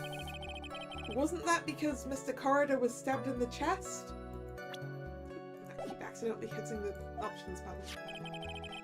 Only a careless amateur would believe something so brainless as that, pal. Take a good hard look at the crime photo. Now a real pro's attention will be drawn here, to this bandana. This bandana? Was he choked, not stabbed? Banana. Is bandana, sir. That's the thing wrapped tightly around his neck, sir. Ah, yes, I see. His banana-scented bandana.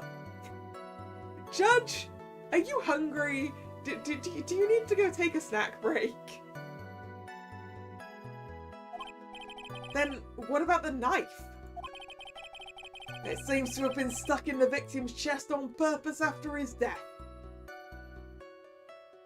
Yeah, of course. To frame our guy, obviously. We have a crafty murderer on our hands here. Yes, and it's not the dude in the defendant's seat, because if we had a crafty murderer, his prints wouldn't be all over the bloody thing. Literally and and figuratively bloody. Autopsy report added to the court record. Time of death 8:15 PM. Cause strangled with a scarf, then stabbed with a knife.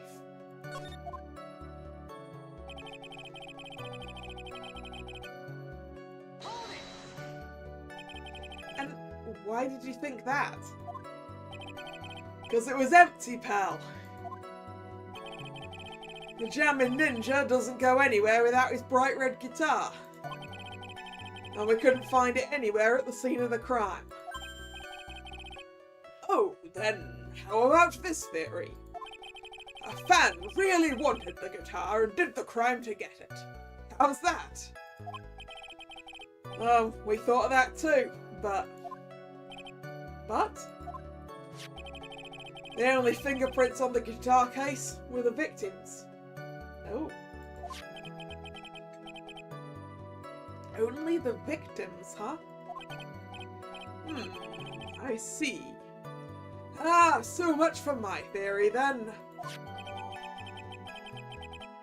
There's Corridor's fingerprints. Guitar case updated in the court record. I believe that is enough. First, the victim was choked to death with his bandana. Then, after the victim was dead, the killer deliberately stabbed him with a knife.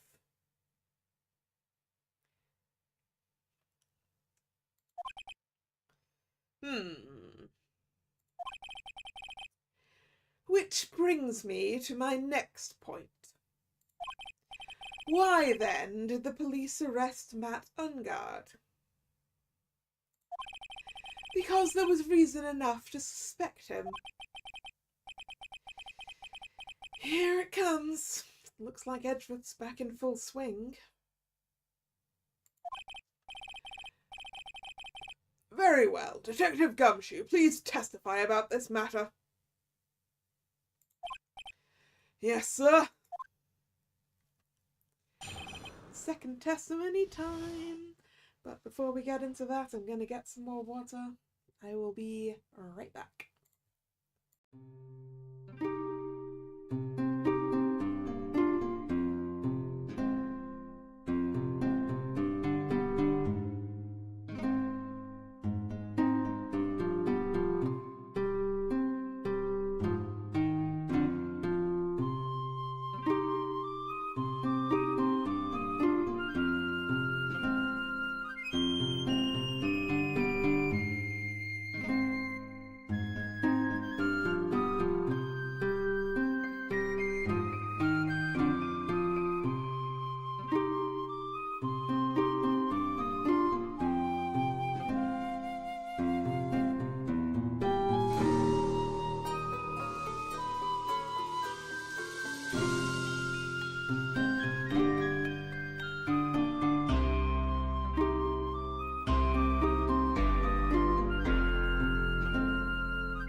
rundown back.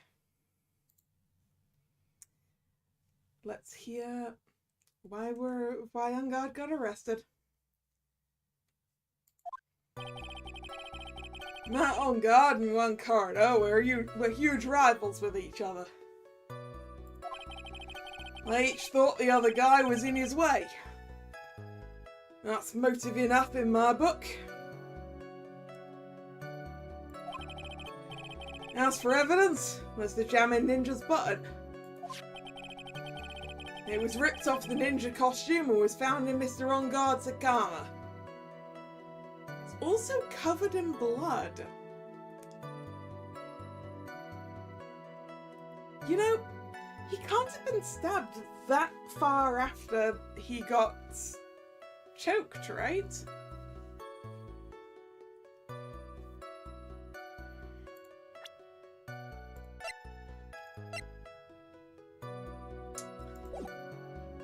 Because obviously he can't have been, like, all the way dead when he got stabbed if there's blood on that button and on the knife. Hello, True Gamer, how you doing? The defendant's fingerprints were also all over the knife. The defendant bought the knife for the crime, which makes this a premeditated murder. I don't think he bought the knife for the crime, I think he bought the knife for his T-bone steak.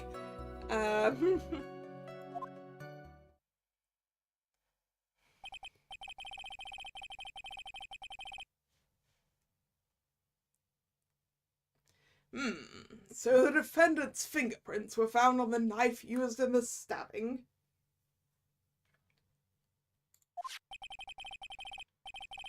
It was sort of sticky on the handle, so the fingerprints came out pretty clearly, sir.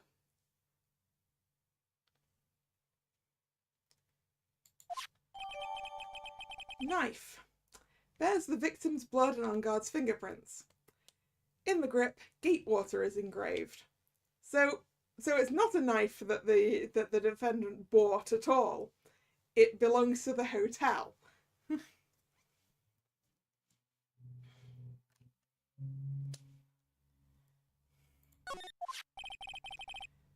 Now there's this button. That was found in the defendant's clothes, was it?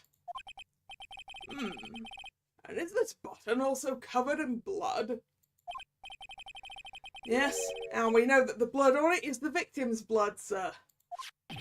What? Jamming Ninja's button added to the court record. Was ripped from his costume, is covered in Corridor's blood, found in Ungard's Hakama. All of this points very clearly to the defendant, doesn't it? Yes, it most certainly does, Your Honour. Ready to give in yet, right? I'll find the hole in your argument somehow. You can press as hard as you'd like.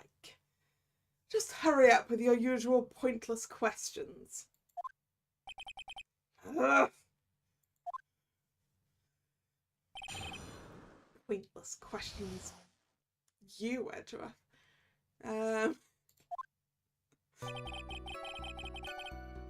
Yeah, they were huge rivals.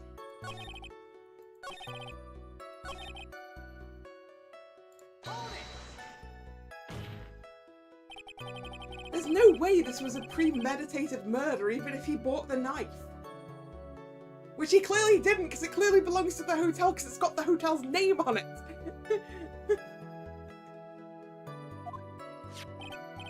Sorry, pal. This isn't some pocket knife. It doesn't fold, so it's not great for walking around with either.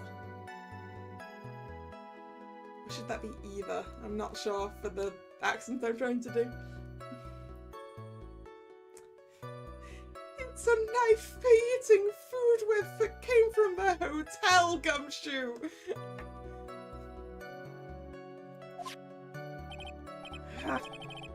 Well, this is not good. If the prosecution can prove it was a premeditated murder, we're done for. Phoenix? Yes? There's something very interesting about what the detective said just now. Think carefully before it's too late. Covered in the victim's blood, and a knife with on-guard's fingerprints. Be grateful. If the judge were more rash, he would have already pounded his gavel in closing. Still in a world of trouble. Well, before any battle, you must first find your enemy's weakness. So let's find the weakness in this testimony, no matter how small it may be, okay, Phoenix? Right, so... Those ripped off. No. I need to press on this. I need something about the blood on it. I think. Do you have any proof that the button belonged to the victim? Huh? What do you mean, pal? Oh, let me put it this way. I'm asking if you have any evidence to back up your claim that this button was ripped off the Jammin' Ninja's costume.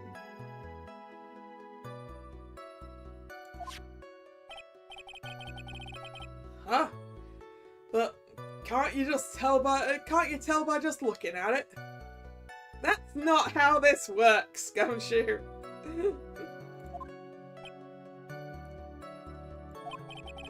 And the victim's blood is on it. Anyone could have smeared that blood on there afterward. Mr. Edgeworth, help me, sir! Alright, I knew it had to be this piece of evidence. Now to reel this one in.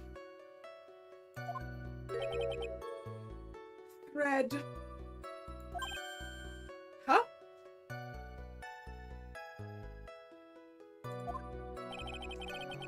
The button was attached to the costume by thread, obviously. And that thread snapped when the button was torn off.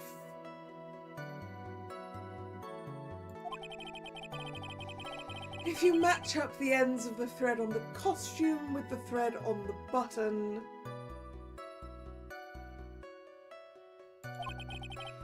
it's a perfect match. Yeah, that's it! We're the perfect match, pal!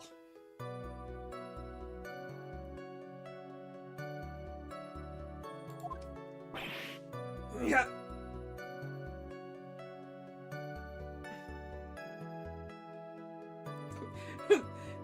Right, Drag? You can... You can do that? Can't say that's something I expected.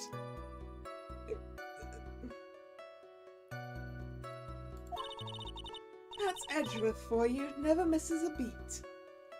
I mean, I'm guessing what we're doing is looking at the thread still attached to the button, looking at the thread that's on the costume and going, yeah, that's the same thread. Rather than matching up tear lines or anything.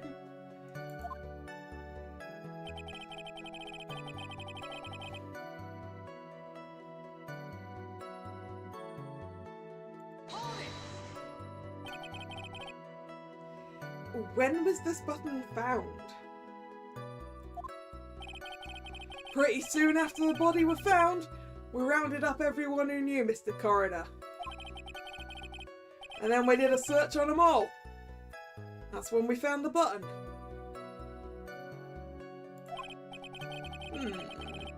So it was almost immediately after the murder. The police didn't have the free time to lollygag and play tricks. Unlike some people. Hey, what is he trying to say about me here?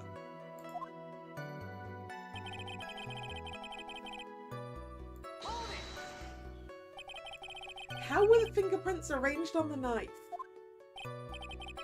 Huh? What do you mean, pal? I'm talking about how was he holding the knife?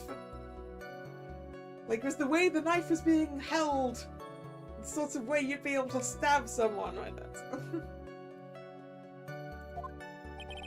By examining the fingerprints, you can determine how the defendant held the knife. For example, did he hold it normally or overhand?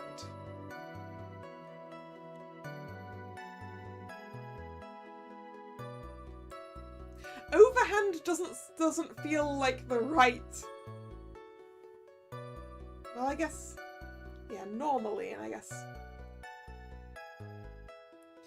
What about a reverse grip, Phoenix? You haven't asked about that. Oh, is that what you meant? Well, we didn't actually think of that. You're the police! You're supposed to think about that. I can't believe the bumbling of this department. Hopeless. Were you paying attention to the testimony, right? The defendant's fingerprints were all over the knife. There is no way to determine how the knife was held at the moment of the murder. So, is the defendant the owner of this knife, then?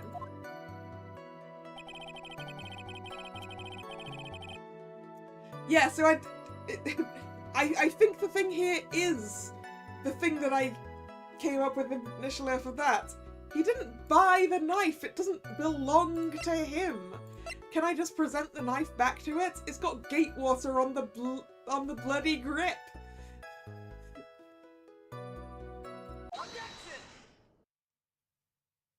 Okay, yeah, I could have just done this straight away.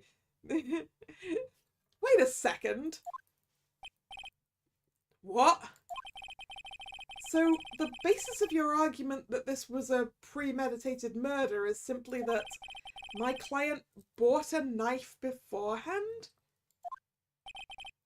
That's right, pal. The defendant did not buy this knife. Huh? Take a good look at the handle of this knife and you'll see what I'm talking about. Huh? It has a Gatewater seal set into the handle.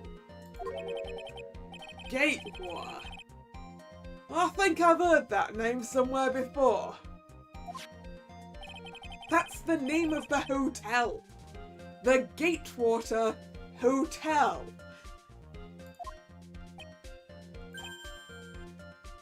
Uh-oh. Uh-oh is right, my friend.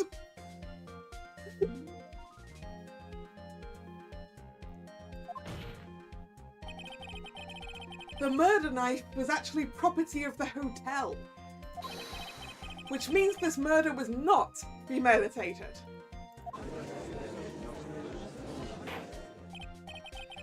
Yes, that is very true. This is a very big...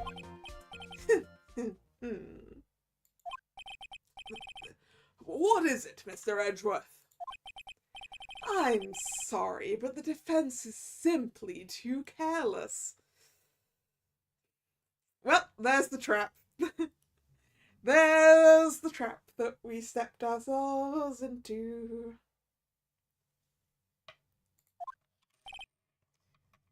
What?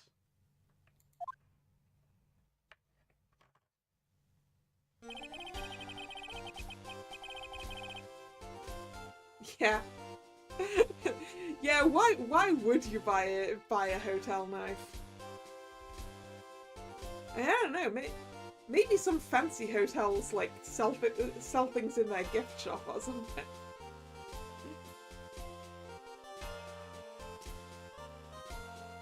But yeah. I think whether the crime was premeditated or not has already been determined. How so? I admit this knife is hotel property. There's no one currently on the police force that is dumb enough not to realize this. Is there? Well, I didn't know. Oh.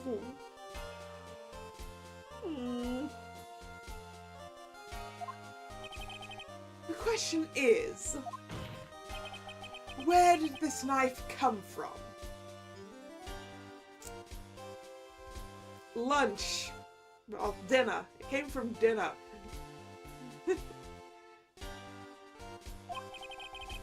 Why, that's obvious. It came from the victim, Mr. Coroner's room. Except unfortunately, I see, that's the problem.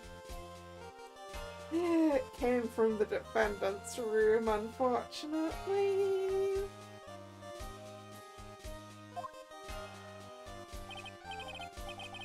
Sorry, Your Honor, but that is incorrect.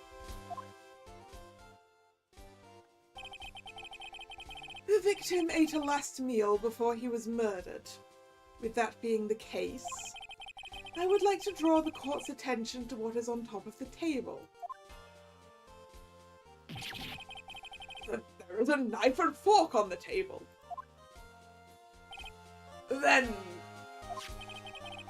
where in the world did this knife come from? Unfortunately, the defendant's room, Judge. If it pleases the court, I would like for us to recall the room of the defendant, Mr. Matt Ongard. Especially what was on top of his table. There is something missing. Perhaps it is a single knife.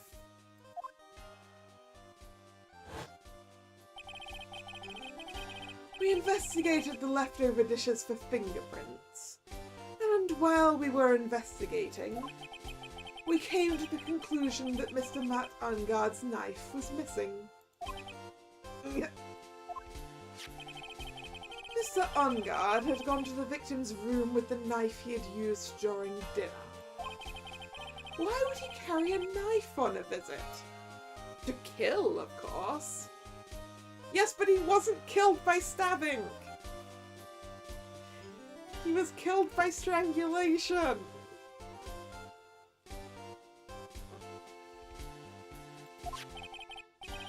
And with that, I believe the prosecution has proven this was a premeditated murder.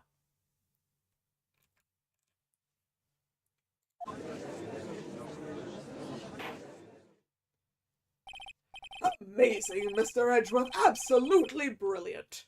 A brilliantly clear deduction. It seems like Edgeworth had this planned from the very beginning. This must be one of those traps, and I just walked headlong into it. A murder weapon with fingerprints, and a button from the victim's costume.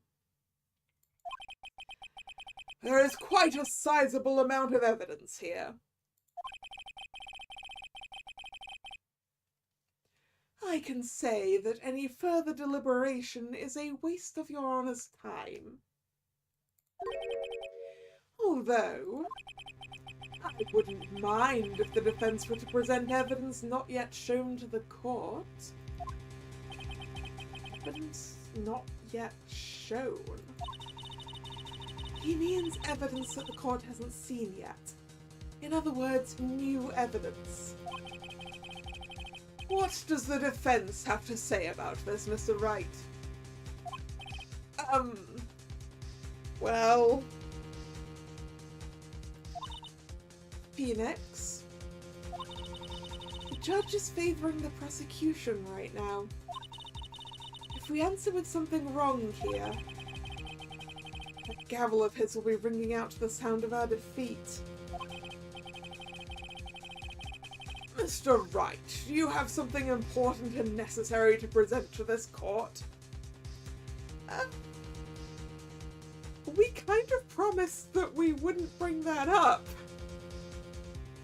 Right?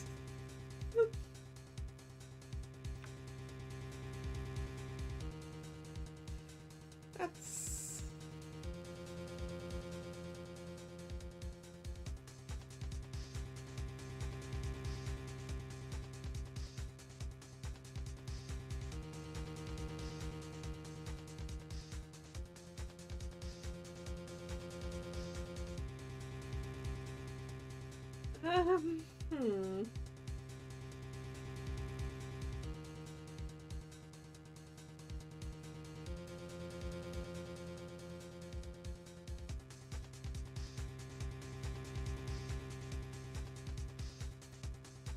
I mean, I probably do, right?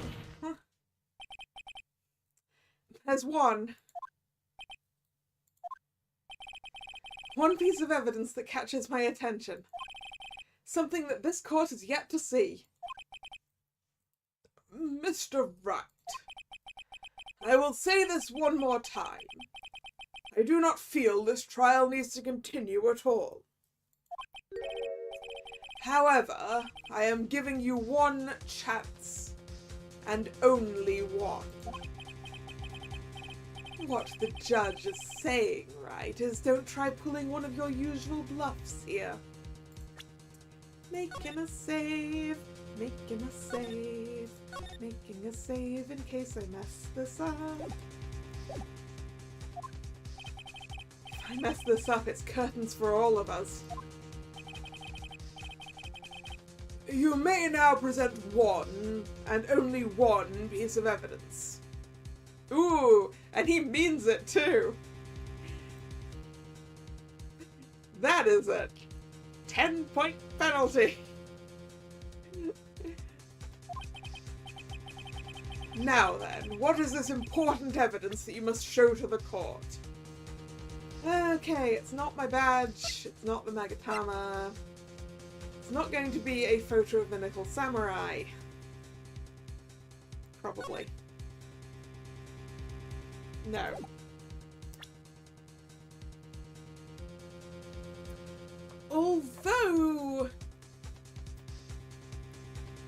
Although equally, if Matt on guard was, as he said, in costume at the time, why would his fingerprints be on the knife in the first place? Because he's wearing gloves. But I don't think that's what we need to bring up here. The press conference ticket. Nah. The radio transceiver. Well, yeah, the court hasn't seen this, but that's not going to help us. Lotta's camera is going to help us. The magazine clipping. I mean, it points at a motive, but no. The hotel guide map is not going to help us. The guitar case, well, we've already talked about that. The wine glass. Now, the court hasn't seen that. And it is something real weird.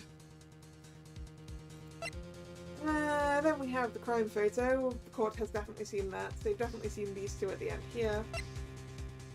The court hasn't seen these, but we did promise not to talk about this. They've definitely seen the autopsy report. Yeah, why would it have been filled up and not drunk from? Why was it on that surface when everything else that had been on that surface was on the floor?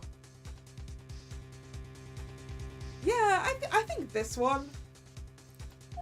This is the most questionable piece of evidence we have. This is a wine glass, is it not? Please look at the photo of the crime scene one more time. The scene is a mess because of the victim's struggle against his assailant. The vase was broken, his makeup is all over the floor. These were all things that were at one point sitting on top of the dresser. Well, yes, I see your point.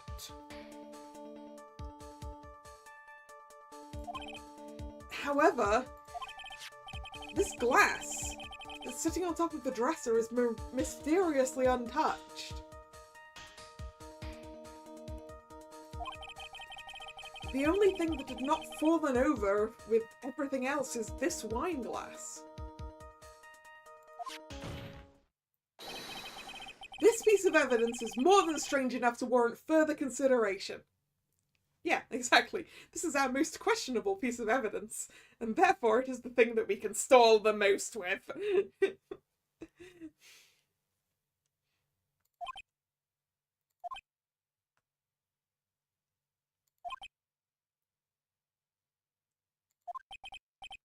Well? What do you all have to say? Ah, well, yes, that is a little peculiar. Yes, isn't it? I thought it was. You can stop looking at me with those puppy dog eyes of yours now. Mr. Edgeworth? What is it, Your Honour?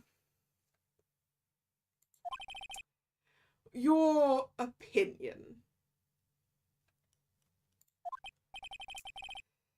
You don't need my opinion. Because there is no special meaning to that glass. What? It's safe to say that the glass was set there after the crime took place. Yeah, but why and by who?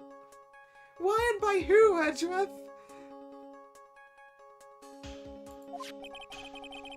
By the person who discovered the body, Hadrian Andrews, for example.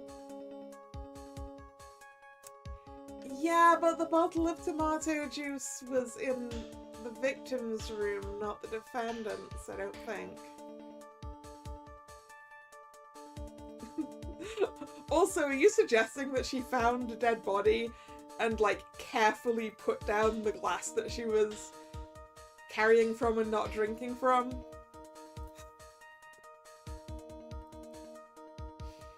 You're trying to tell me that you think she'd do that? She could have easily been so shocked that she set the glass down without thinking. Nah. That does sound very plausible. Mr. Wright? Could Miss Andrews really have set that glass down without thinking? No way! It would have been very difficult for her to get over there to put it down for a start. If I appear weak here, the trial is over. I can look for my proof later. For now, I should trust my instinct and point with certainty. They just might fall for it, if you're thought-provoking enough. The defense would like to challenge the prosecution's theory. We would like to see something that proves it was Miss Andrews who set the cup on the table.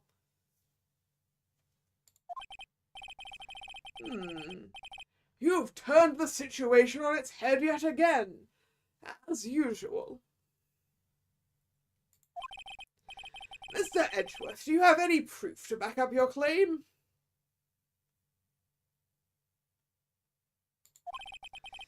There's no way he has any. He's just bluffing. Unlike Mr. Wright, I never say anything unless I have the evidence to prove it.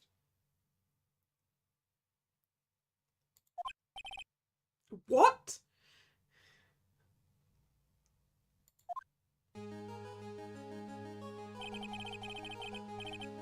You're not thinking hard enough today, right? Did you think this wine glass escaped my notice?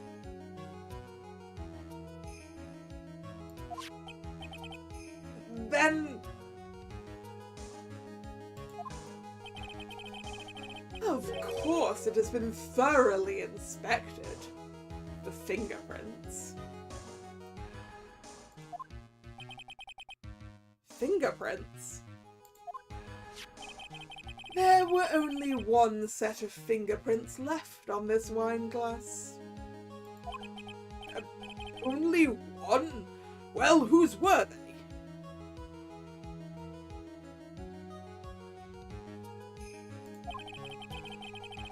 They were not the victims nor the defendants.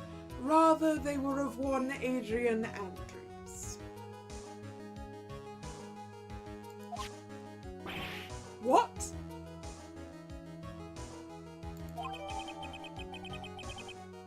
Bears Andrews' fingerprints. Andrews's?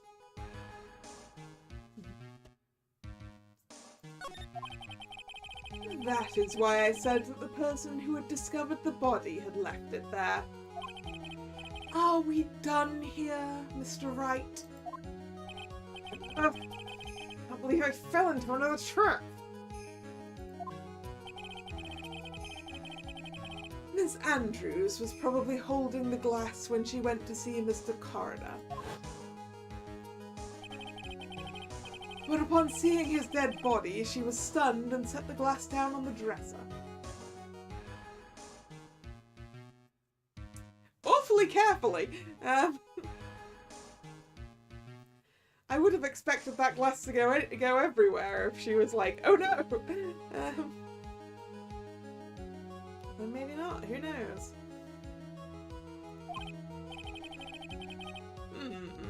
What you just said makes a lot of sense.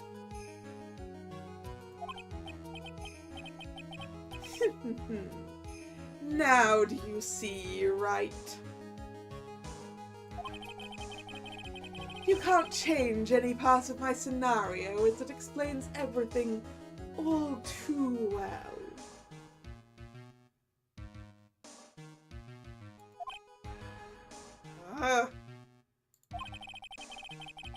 I've thought long and hard this past year about what it means to be a prosecutor.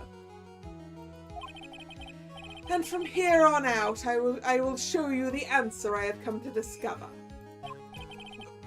Wait a second, Mr. Edgeworth.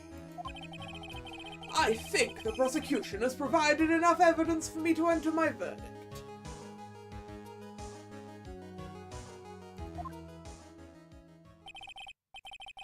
Unfortunately, I cannot allow you to pass judgment yet. The prosecution has yet another witness we would like the court to hear from. So what you've decided being a prosecutor is possibly making absolutely damn sure.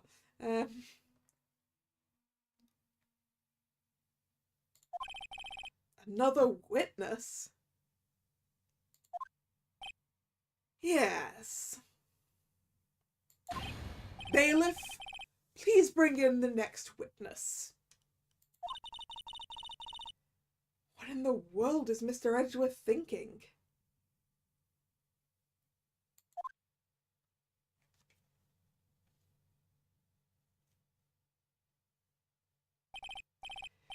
Now then, witness, please state your name and occupation. Why are you still wearing that in this old bag?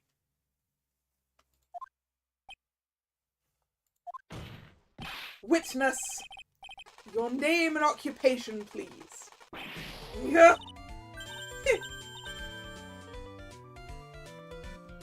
Gotcha. I wonder what happened to that calm composure he had earlier. Oh, Edgy boy! It's been, what, a year since we last met, hasn't it? You should be more happy to see me. We saw the report with her testimony. But who knew that under the helmet, it was the Wicked Witch of the witness stand. I tell you, this time I know what I'm supposed to do. So today I'm going to tell you anything and everything. No, we want you to talk about some very specific things, Oldback. Not anything. Even things that don't have to do with that terrible crime. Ms. Witness, that terrible crime is all the court needs to know. Yeah, it's a good nickname, the Wicked Witch at the witness stand.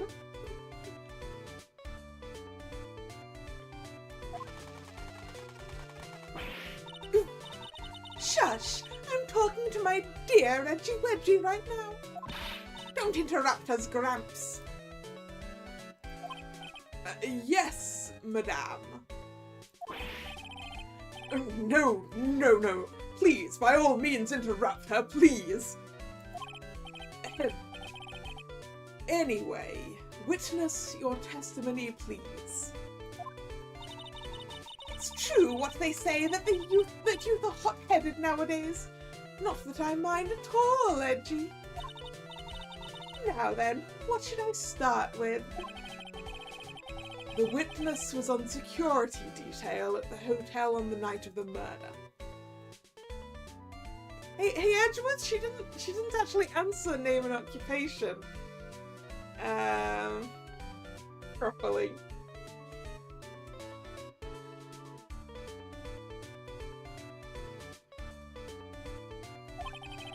Is this correct, Ms. Oldbag? It was a great job being able to see my dearie Juan. It was almost too much for my little heart to handle. You mean you were a fan of the victim? Look, everyone is crazy over that On Guard, saying he's cute in a fresh way or something. But not me. I wouldn't say anything so silly. After all, I have no interest in a little child like him. Hey, Oldbag? You do realize that Mr. Coroner was like the same age? I'm only interested in a real man, one coroner. But those two were the same age? Me and Phoenix Wright, same brain again. Anyway, as I was saying, I was pacing in front of his room that night. Very well. Please tell the court what you witnessed the night of the murder. Leave it to me, Edgy Poo. What you witnessed. Anyway, after the ceremony, I went to pace around in the hallway in front of his room. There was something I was interested in finding out, you know. Well, since I was on the job, I made sure to keep a good eye out the whole time. That's when someone showed up. It was a man coming out of poor Juan's room. It was On Guard, Matt On Guard. He was trying to sneak his way out of Juan's room.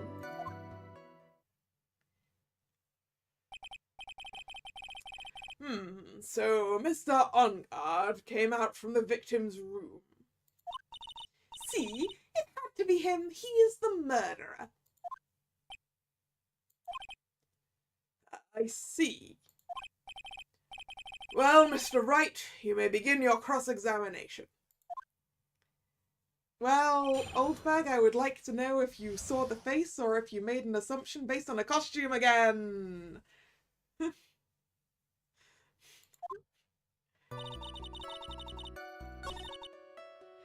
Although I do want to throw this at this.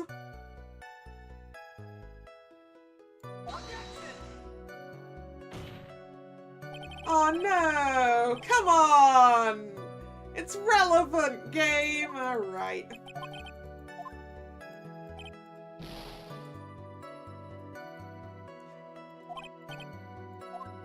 It was relevant! Fine, I'll press her. Something you were interested in? And just what was that? It's not some little thing that I can just go around telling everyone, you know. One secret between me and Juan. Ah, and Edgy Poo, of course. Mr. Edgeworth, what is this thing she was interested in? I have no idea. I despise gossip, Your Honor. Gossip? But should it prove relevant, we can always have it appended to her testimony later. It looks like we shouldn't force it right now. And did the witness stay in the vicinity of the victim's room the entire time?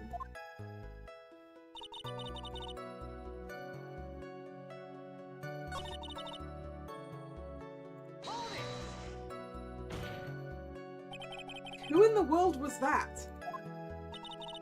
I'm not allowed to say. This sort of information has to be carefully guarded from the masses, Sonny. Yeah, the objection was relevant, I just objected too early. Yeah, that's... that's just par for the course with me with these things, because I'm about 3 positions along from where the game actually wants me to be. I'm like, if I could just explain what I mean here.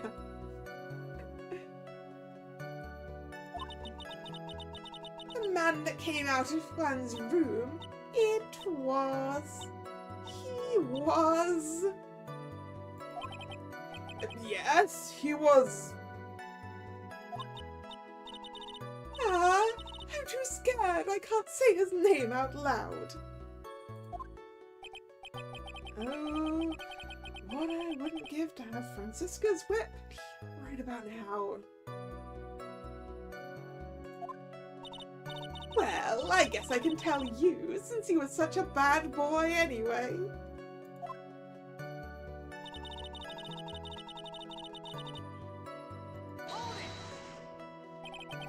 You saw my client.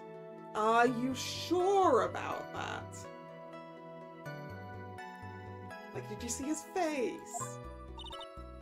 Yesy. Yep. Really? Annoying brat. When I say I saw someone, I saw that person. Why do I get a sense of deja vu? For the same reason that I really wanted to tell me whether she saw whether she saw his face or not, because this is the problem that we had last time she was on the witness stand. Her making assumptions about who's in a costume based on who's supposed to be in that costume. Maybe to avoid a repeat of last year, I should delve into this a bit further. The person's face, please. Please tell the court about the man's face in more detail. You don't need me to tell you about his face. That soft, gentle look in his eyes and his effeminate lips. His right eye covered by his silky hair, his sparkling, shining teeth. Well, you've spent a long time staring at this guy's face, haven't you? His teeth were shining.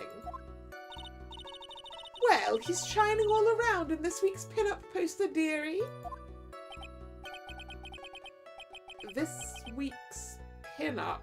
Why do you... I mean, I don't care how he looks in this week's issue. Please stay with what you saw that night. What? Unguard's face is the same no matter where it is, you know, you whippersnapper. So, Mr. Wright, was this testimony just now important or relevant in any way?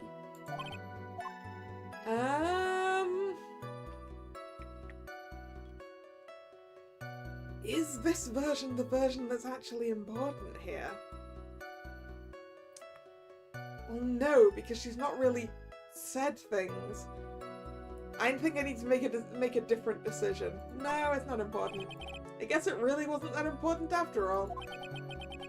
Mr. Wright, do you know why we say time is valuable? If not, I suggest you learn. You've wasted 3 minutes of this woman's youth. That's more valuable than gold to me. I think all of your youth is already gone, old bag. Why do I suddenly feel old in the presence of her childish whining? She may not remember things or be mistaken here and there, but I don't think she's lying. That's bad for us. Really bad. But that's how the human mind is. It also has the tendency to jump off topic. She's strayed onto a few interesting side topics this time too, hasn't she? But that's what makes her a sweet old lady, right? It's because you're not the one who has to question her.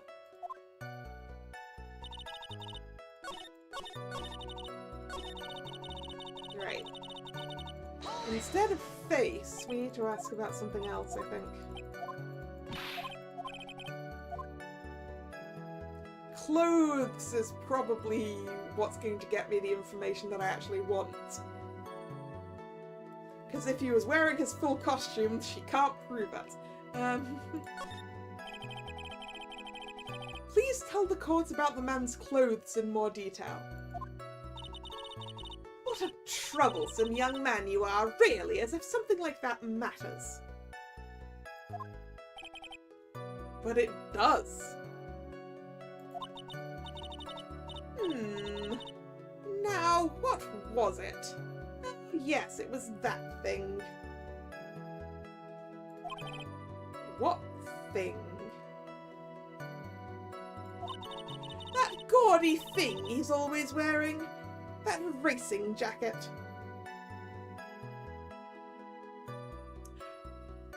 Wait, so he wasn't in costume?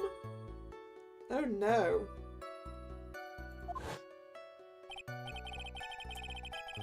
He was wearing that at the detention center too. Wait, but then why does it matter that we found the thing in the costume though, if he wasn't wearing it when he went into the room?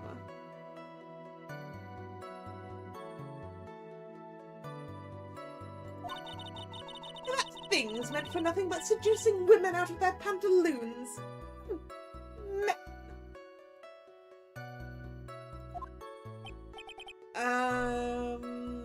Right. So, Mr. Wright, was this testimony just now important or relevant in any way? Probably, yeah, actually. Of course it was important, Your Honor.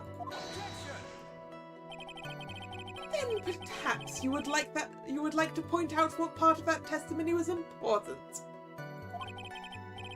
Don't you see it, Edgeworth? Your Honor, I request what the witness said about the jacket be appended to his testimony. I don't quite see where you're going with this, but... all right. Witness, please. Ah, well, I don't like to badmouth anyone without reason, but if I must...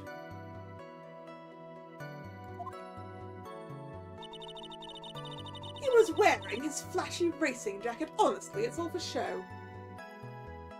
Yeah, if he was wearing the racing jacket when he came out of the room, then how come we found this in the costume?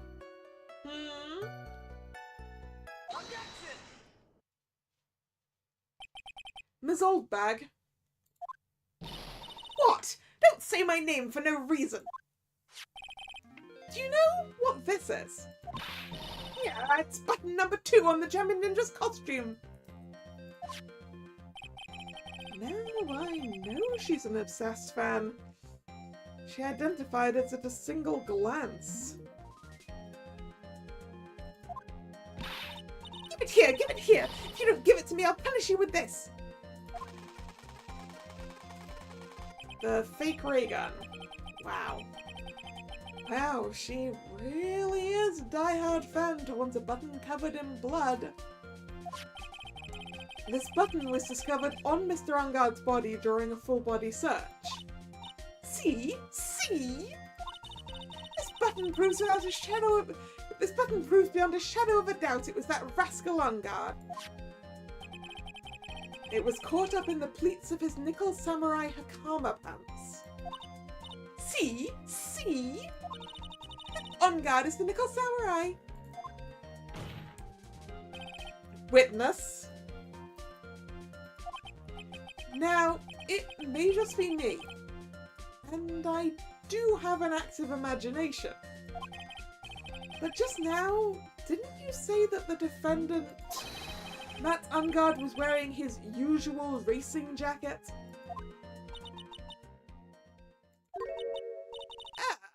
I'm so sorry. Wait, I just want to look at something.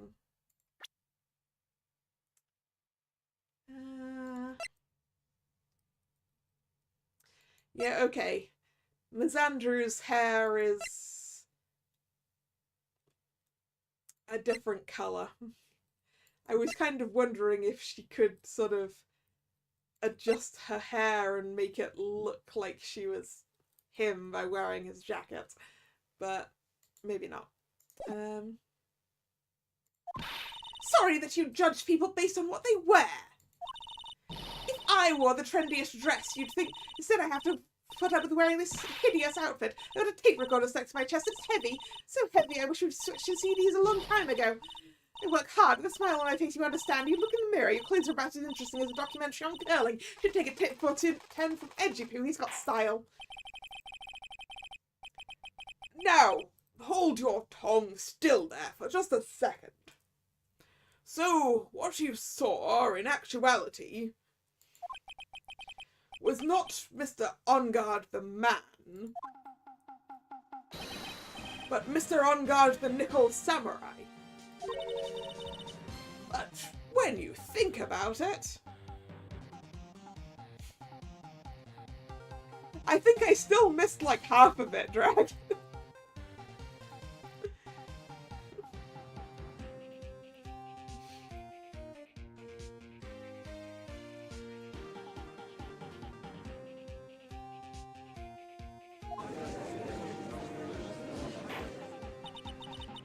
They're really one and the same anyway.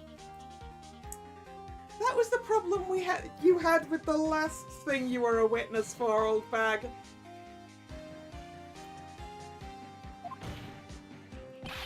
Ms. Oldbag, this is a very important point we're talking about.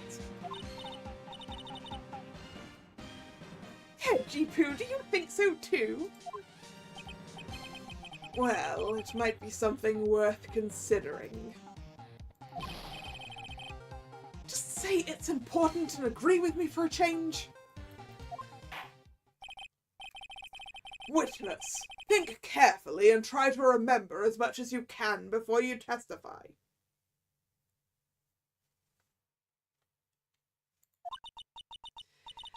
All right, if you insist. I should be the one sighing, not you. Who I saw. Ungard, yes, now I remember. The Nickel Samurai, that's right, it was the Nickel Samurai that I saw. Yes, it would have been convenient for him to wear his costume during the murder. He had to go to that post-ceremony stage show right after the crime, you know. So he must have worn that Nickel Samurai costume while he was stabbing poor Juan.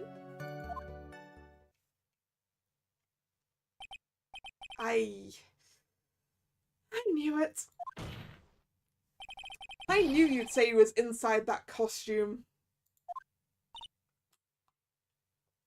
What? Do you think there could have been someone else inside that costume? It's a full coverage costume, including the face. It could be literally anyone with a similar build. And actually, based on based on things, it could have been anyone in a slightly different build based on the last time we had you witnessing.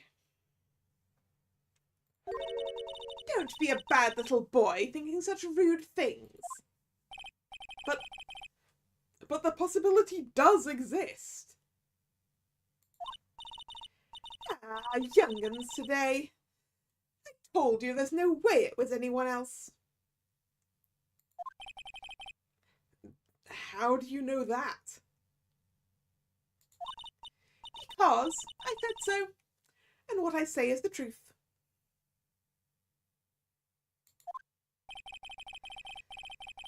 At least she's just as delightful a witness as she was a year ago. Mr. Wright, you may cross-examine the witness.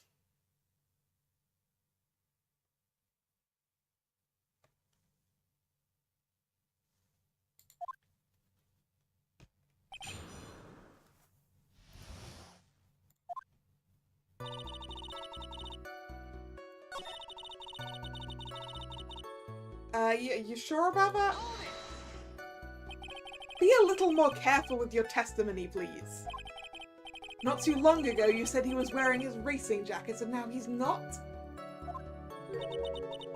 Not too long ago? Then let me ask you this. When you were itty-bitty, what was your grand dream?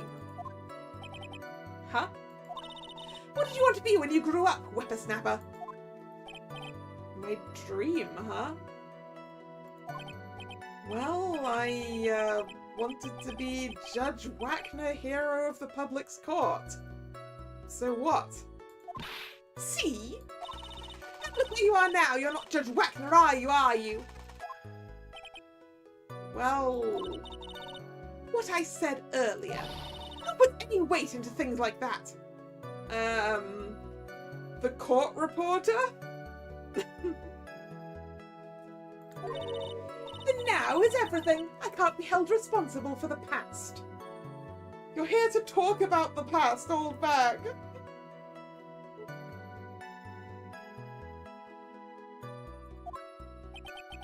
Since when did court become theatrics over testimonies? All that matters is the man was inside that costume. Isn't that enough? Oop. That was an achievement. It would have been convenient. Would it have been convenient? And why would that be? That way no one could see his face, of course. That's exactly the point here, old bag. That's exactly my point here. You couldn't see the face, so how do you know it's the guy? But there's still no advantage for him that I can see. In fact, you would think the costume would make him stand out all the more. You are such an annoying child, you know that. You disagree with everything I say. Isn't that what you're always doing to me? You got it. Maybe it was more troublesome for him to change in and out of his costume. I mean, probably.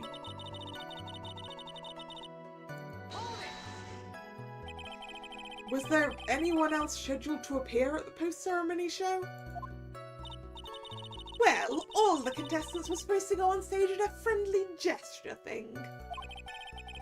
And that included the Jammin' Ninja. Of course it included him. That's why when Umgard came out of dear Tuan's room, I didn't give it a second thought. I see. Well, anyway.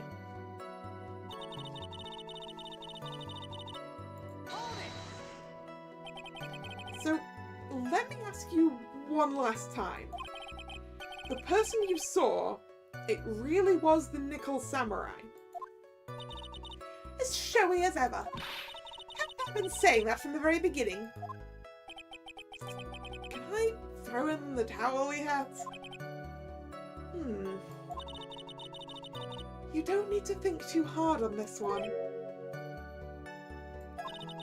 There's a contradiction in her testimony and it's sitting in plain sight.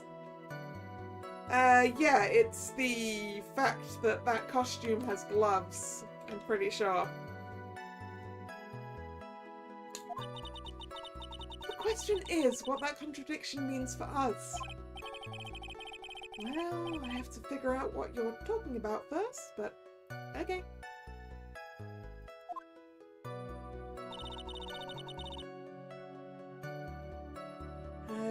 Yeah. He must have worn it when he was stabbing him. Well, if he wore it while he was stabbing him, then why are his fingerprints on the knife?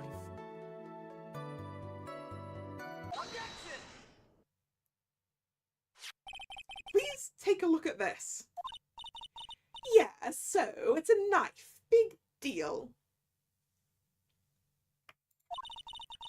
If you're trying to scare me with that, I will have you know it won't work. No, that's not my intention at all. That's the knife that was used in the murder, correct? Your Honor, do you know why this piece of evidence is important to the case? You don't even have to ask. It's because the defendant's fingerprints are on it. Is that what you're driving at? That is exactly what I'm driving at. What are we driving at? And whose car are we driving? Mine, I think. If Mr. Onguard was really in the Nickel Samurai costume at the time of the murder, then it's impossible for his fingerprints to have been left on this knife.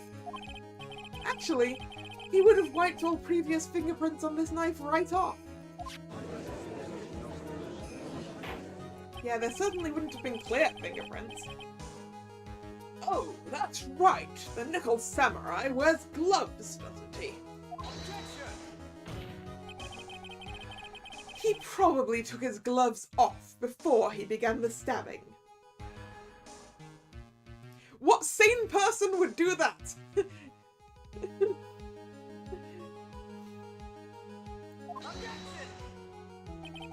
And why would he do something like that? To leave his prints on a murder weapon? There was no way he would do something like that. However, there is one possibility. Then let's hear your possibility. It's very simple. The defendant went to the victim's room while in costume as the Nickel Samurai. At that time, the defendant held no intent to murder. He was probably just going to relax and talk with the victim about the stage show. Then why would he take a knife with him, Edgeworth? Which is why he took his gloves off. But why would he have the knife with him?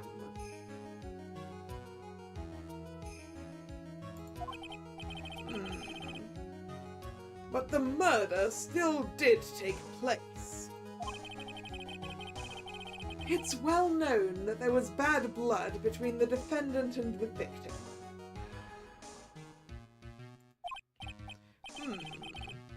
Yes, I have heard that before. Well, Mr. Wright, what do you have to say about Mr. Edgeworth's theory? So, let me get this straight. Edgeworth's theory goes like this. When the defendant went to the victim's room, he had no intention of killing him. Which, you know, kind of throws the premeditated part out of the water that you already argued for, Edgeworth. Now, up till this point, are there any problems with his theory? Yeah. This theory contradicts something in an earlier testimony.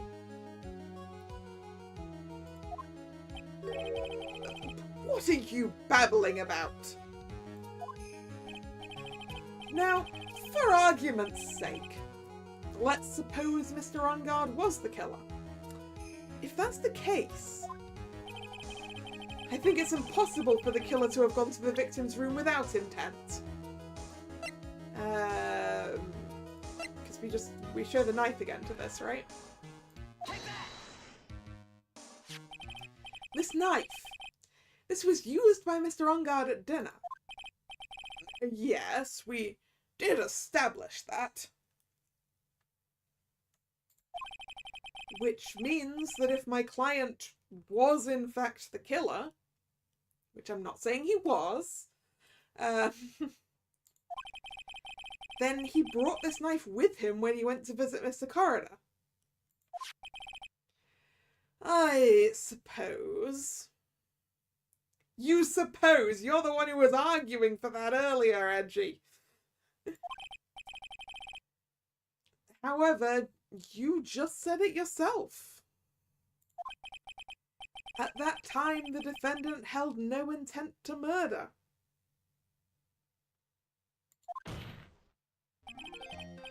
If that were true, then why would he bring a knife? He wouldn't, would he?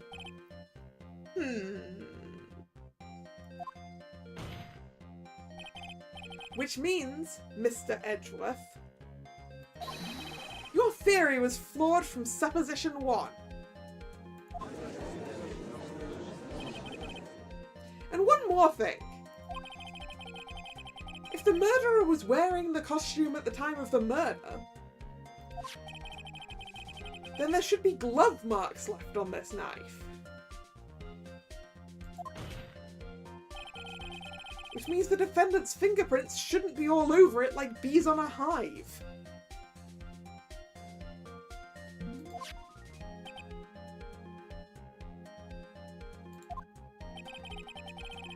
And that brings me to my final point.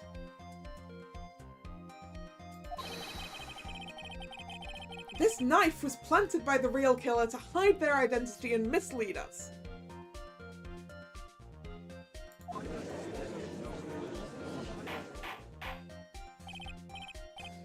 Order! Order, I say! Order in the court!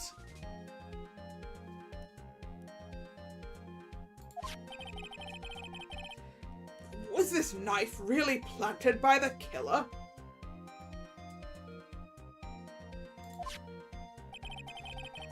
Why would the murderer do such a thing?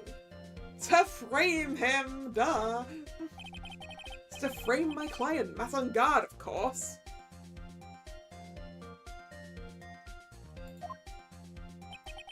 To frame... Aren't you forcing the interpretation just a little too hard on this one? But we just established the witness saw the nickel samurai in costume. And if that were true, there shouldn't be a single fingerprint on this knife. Well, there might be like one. Clear one, and a lot of smudged ones. Yep. Witness! Looks like I've made your life a tiny bit more difficult, huh, Edgy Poo?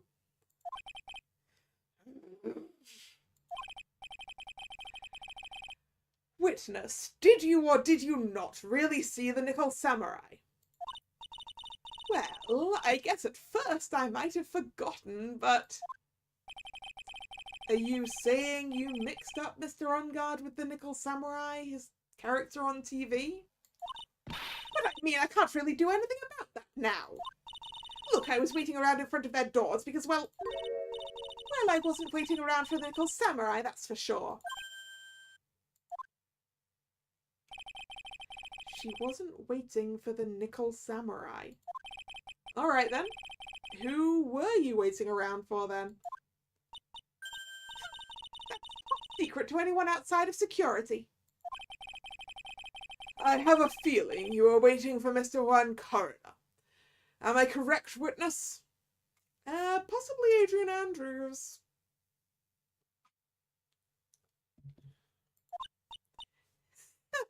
The way you think you're a sad amateur with a terrible case of nearsightedness.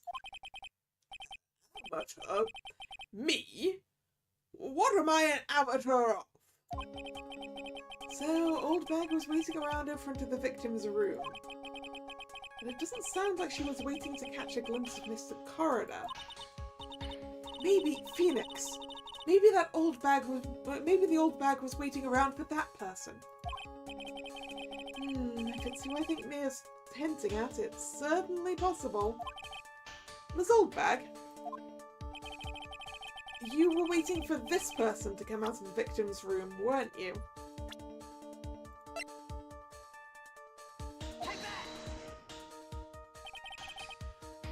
Who is this person?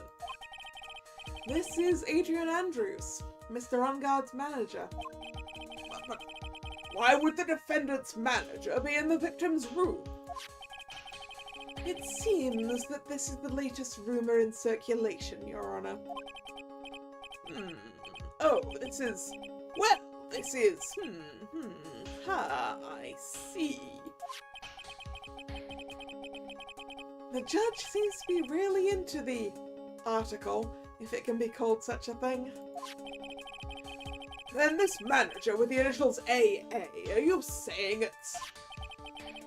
Adrian Andrews, without a doubt. The witness thought so as well. Looks like you found me out. Well, that's fine. I can throw away this whole sworn to confidentiality stuff then. The witness? What in the world are you... Watch out, Phoenix. I've got a bad feeling about this. A very bad feeling. I've got some information. Some very secret information from a certain source. So that's why I was doing my own little investigation. In secret, of course. But what for? Oh, just for myself. Personal reasons and all that. Well, Mr. Edgeworth, how will you proceed from here? I really don't want to do this. However, I cannot simply let this point slide. I see. Very well then. Witness, please testify about this secret information.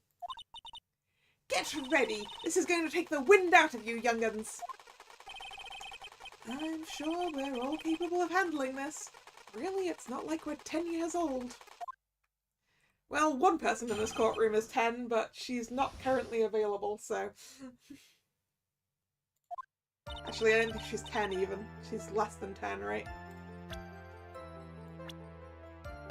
8. On guard is one evil, evil man. He thought he could ruin poor Juan by causing a huge scandal. So to do that, he sent his own manager to get in close with Juan. I cannot condone such dirty tricks, so I took action. Oh, and this is top secret, you got that? Nobody else but you and me know yet, okay?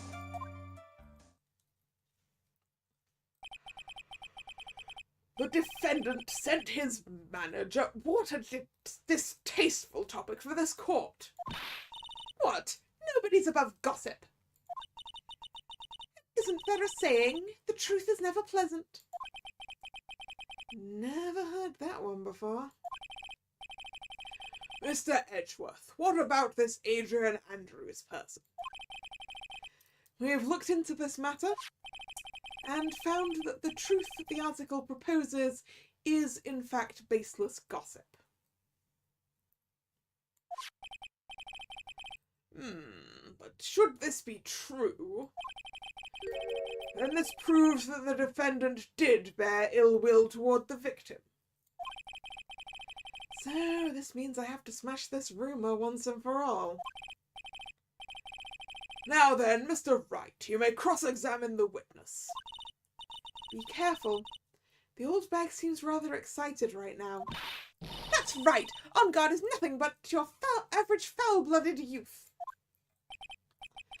Well, as the old saying goes, you gotta burn old bags with fire. Time to fire up the afterburners and hit the highway to the danger zone.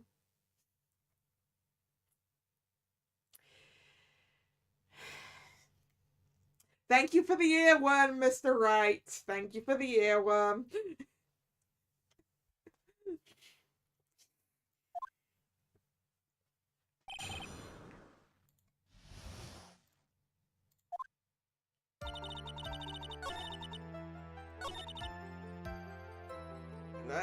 What makes you think this? You don't have any proof that Mr. On Guard did any such thing.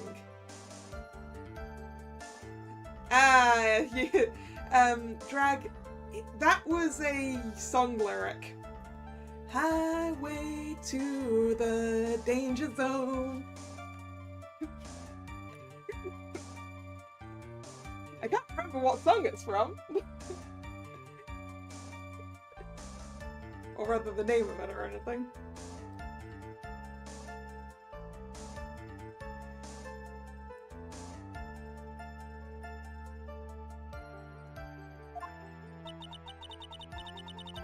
You must be suffering from shock, the shock of hearing the truth. And now, since you're in so much shock, you can't do anything right. You're right, I can't do anything. But boy, do I wish I could do something about you. All right then, Sonny, show me what you've got. Can you show me proof that Armgard didn't bear any ill will towards Juan? No. No, I can't. I don't have anything to offer. See? Just as I thought.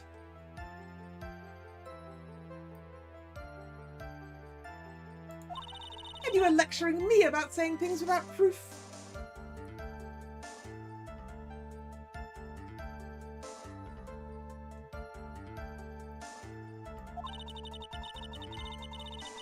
You've just given me a free pass to say whatever I want, whenever I want, silly boy. Me and my big mouth.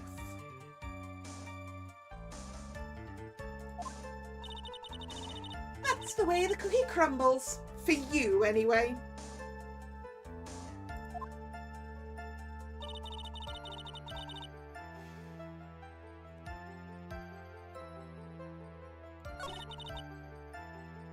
Right, what kind of action did you take, lady? So, what do you mean by I took action?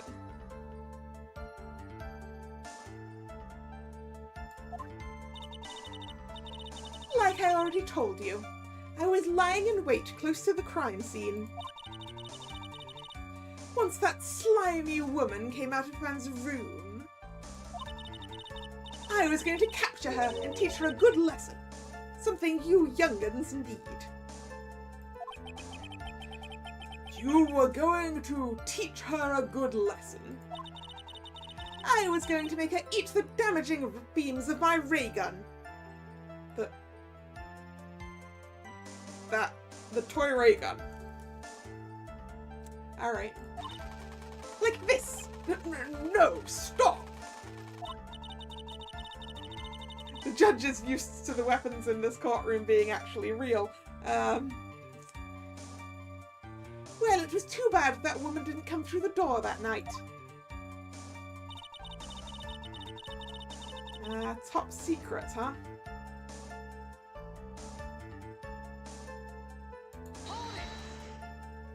Wait!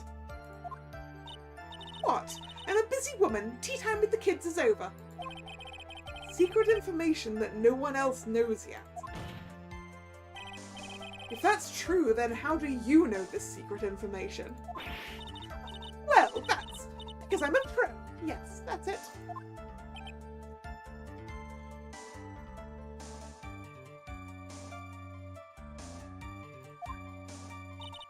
It's a secret! Even if you drilled a hole into my brain, you'd never find out. How in the world did that old bat get such a secret piece of information? Should I be presenting Lotta's camera to this? Because that's a place she would have got it. Why not? So, no one else is supposed to know this secret information, correct? If that's true, then why do you know it, Ms. Oldbag? Why are you looking at me like that? Stop that! Witness? I hate to say it, but this is how you came to acquire your secret info, isn't it? The investigative photographer Lotta Hart. Oh, yes. I remember that mischievous girl. She reported that she'd lost a certain note she'd written to herself. She reported such a thing? On that piece of paper, she had written down some of her outright impressions about the relationship between the victim and Ms. Andrews. What? Outrageous ideas, you say? No, I said impressions. Then everything written on this piece of paper is completely meaningless. That's it. That's the note. Yeah. No, you see, this is something completely different. It's my top secret list of groceries to buy. Then you are the one who took Miss Hart's note. I'm a huge fan of her, that's why. That infamous puffy-haired whippersnapper. She's working with that evil on guard, she said so herself. On guard, I'm his sidekick. She was so happy, smiling like a silly duck. I was only checking what she had written.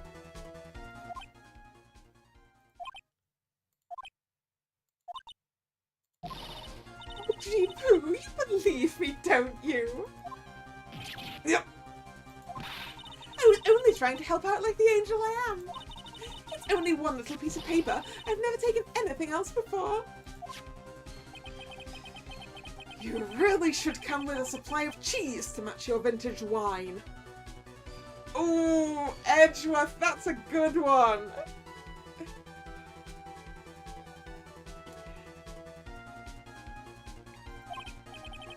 Well, it was only a piece of paper. Suppose we can overlook this just this once. She looks like she's really sorry. Look, if she's got hold of that piece of paper, she's got the camera as well, and that's expensive. Should I forgive her? More pressure! If I let up on her now, she'll get away. I have to find some way to inflict a deafening blow to the prosecution. Witness? You said that the only thing you stole was that note. Is this correct? Stole? Why don't you listen more carefully, you annoying brat? I saved this piece of paper from a terrible lonely trash can. That's all. You're lying, damn it, and I can prove it. You're putting my credibility under scrutiny again. Ms. Oldbag? I don't believe that the note is the only thing you stole that night, because I believe you stole the whole camera. Ms. Oldbag, that note was with a camera inside its case, wasn't it? A camera? Yesterday, Lotta Hart was raising a huge stink over her camera. She kept saying something like, my sweetie $1,600 camera disappeared on me. Why, witness! What is it, Gramps? If you have the note, then it's only logical you have the camera too. Looks like you found me out again, Sonny. Is this the camera you're looking for? That's... What? Even though I look like this, I'm still a person, you know. I still eat meals like you, I fall in love, and I borrow things from people. I think your definition of borrow is a little off. I saw that woman's business card, and that's when I noticed it said, Slimebag Celebrity Photographer Extraordinaire. Well, when I saw that, I had to know what sort of pictures she'd taken. I'm a professional security guard, it's my business to know these things.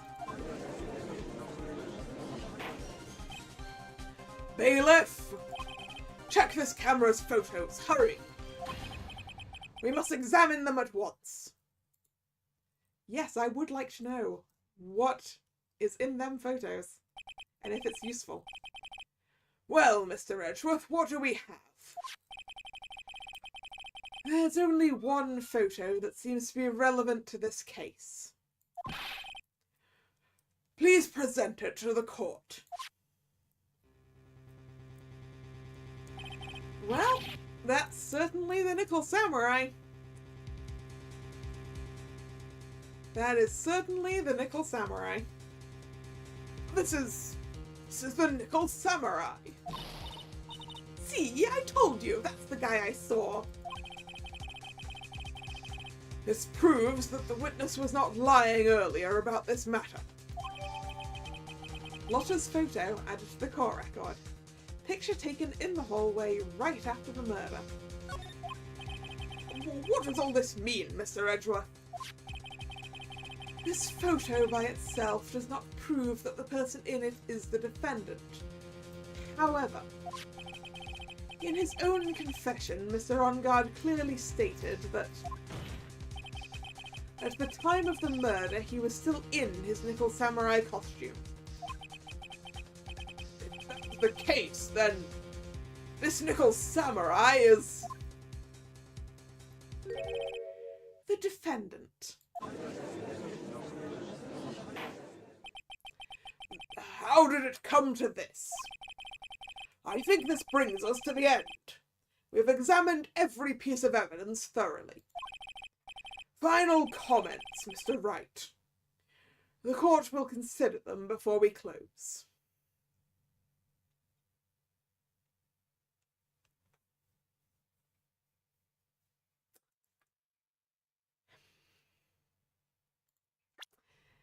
Is there anything we can figure out from this? Is there anything obvious?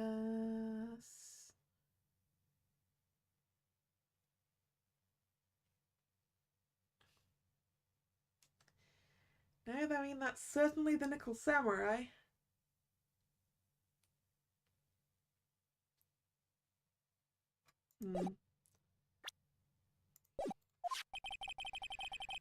Do you agree that this photo is decisive evidence against your client? Well, no, obviously I don't. If this photo really is decisive, then we're done for.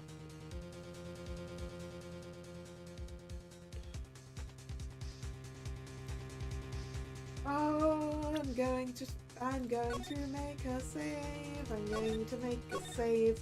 'Cause I'm not sure I have the answers personally. If I raise an objection here and blow it, then I would put Maya's life in jeopardy. I can't make a mistake here. There is only one road out of this mess. This photo that Lotta took. There's gotta be something strange with it. I don't know what it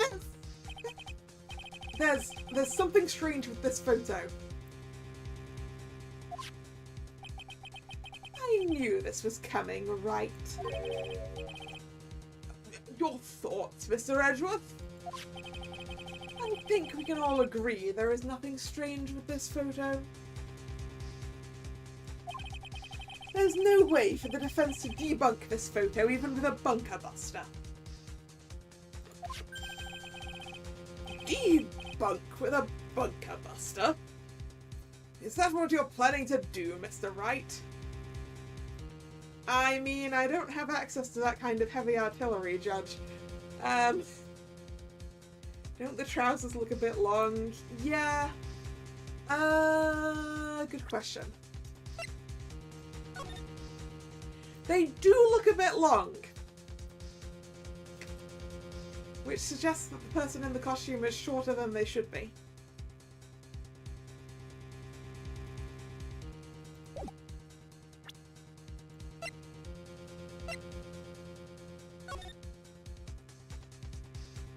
Yeah, so... yeah. I kind of didn't consider using that because, the last time we were like, this person in there is clearly too short. It wasn't actually the answer.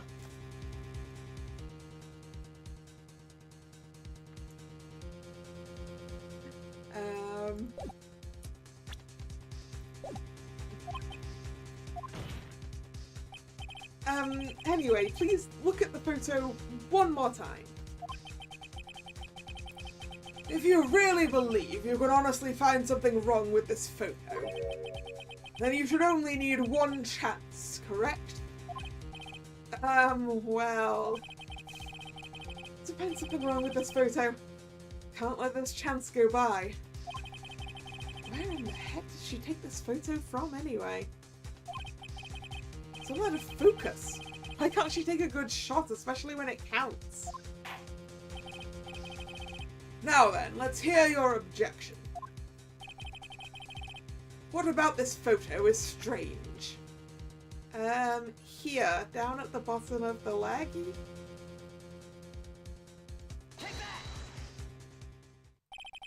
I would like to direct the court's attention to this one area right here. Yeah, the judge is being really pushy, isn't he? Giant penalties. What are you pointing to?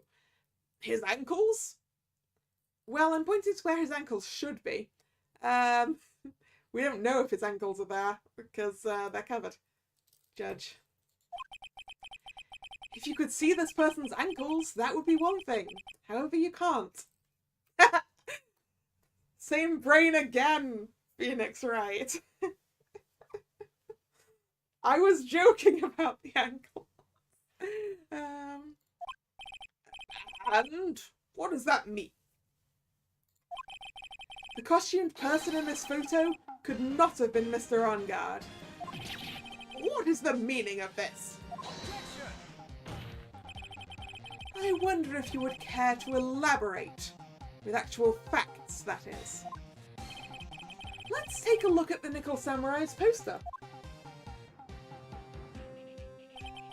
Let's pay particular attention to the area around the bottom of the hakama. I thought he was going to say, please pay attention to the ankles. His socks. You can see his socks. Exactly. However, in this photo, the Nickel Samurai is clearly holding his hakama up just to walk.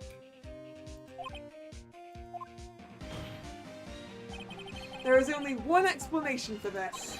The person inside this costume is clearly much shorter than the defendant.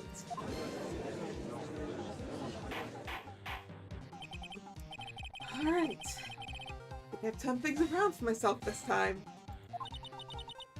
That's curious. Huh? What is? Edgeworth is unusually calm today. That's true. He's just letting the trial run itself, as if he's only along for the ride. Along for the ride? What do you mean by that? I can only guess that perhaps he doesn't feel under attack at all. He doesn't feel under attack?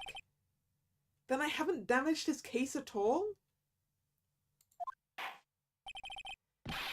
Mr. Edgeworth, where does that leave us?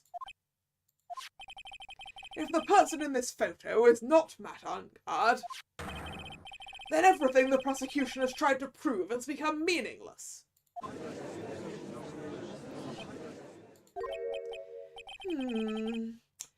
I figured it would come to this. What? Right. I have something I want to ask you. I think you have proven that the person inside this costume is not Matt Onguard. In that case, who is this a photo of? Well, there's only one person that makes sense, isn't there? Only one person that would have had access. Who is the person wearing the Nickel Samurai costume? Don't stress out over this, Phoenix. It's very simple. What you should be focused on is Edgeworth's attitude, don't you think? Yeah, why is he so calm? Mr. Wright, let's hear your thoughts. Who is the person in this photograph? Yeah, the only person it makes sense for it to be... Well, it's not Matt Onguard. It's a pity that these profiles don't come with heights. The only person it makes sense to be is Adrian Andrews. She's the only person who would have had access to the suit.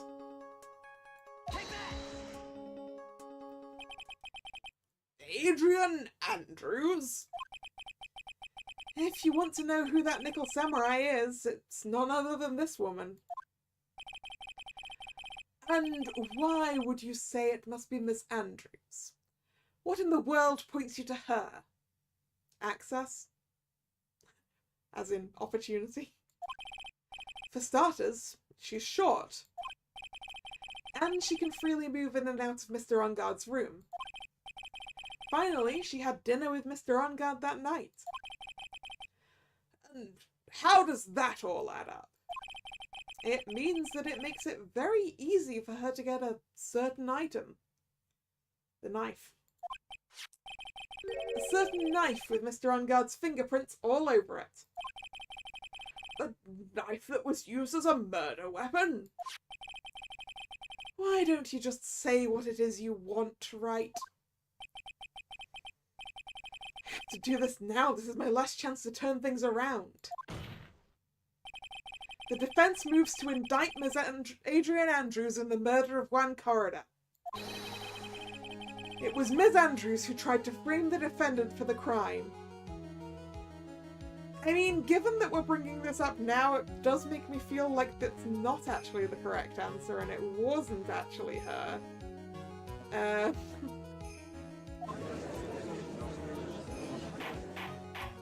But it's the only person that we can point evidence at, so... Order! Order! Order! It looks like this trial has hit a most unexpected development. Mr. Edgeworth. Yes, Your Honour. This court is issuing a subpoena for Miss Adrian Andrews. A verdict cannot be passed without first hearing her testimony. Right? This is it. This is kind of bad for us. Huh? What do you mean? If Adrian Andrews is summoned to court as a witness, it means that the trial will go on for another day. One more day? I don't get a verdict today, then Maya... Now then, we shall set Ms. Andrews' testimony for tomorrow. What am I supposed to do? The judge is about to adjourn the court. Objection, I would like her to be here today, please. Now then. Please, Your Honour, continue the trial. You must pass a verdict today. I can't do that. We cannot hear Ms. Andrews' testimony if... I abhor wasting such valuable time. Edgeworth? Your Honour, I request that you please continue with today's trial. But... we cannot continue due to this unexpected development. Unexpected development? I think you underestimate me, Your Honour. Oh, Edgeworth coming through. He's already prepared her as a witness. And what do you mean by that? That Mr. Phoenix Wright would slave his way to subpoenaing Miss Adrian Andrews is all happening according to plan. Even if Wright was a bit slow to catch on. What?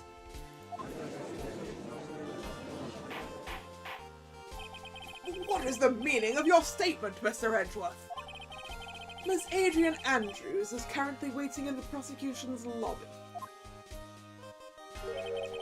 She is the next witness.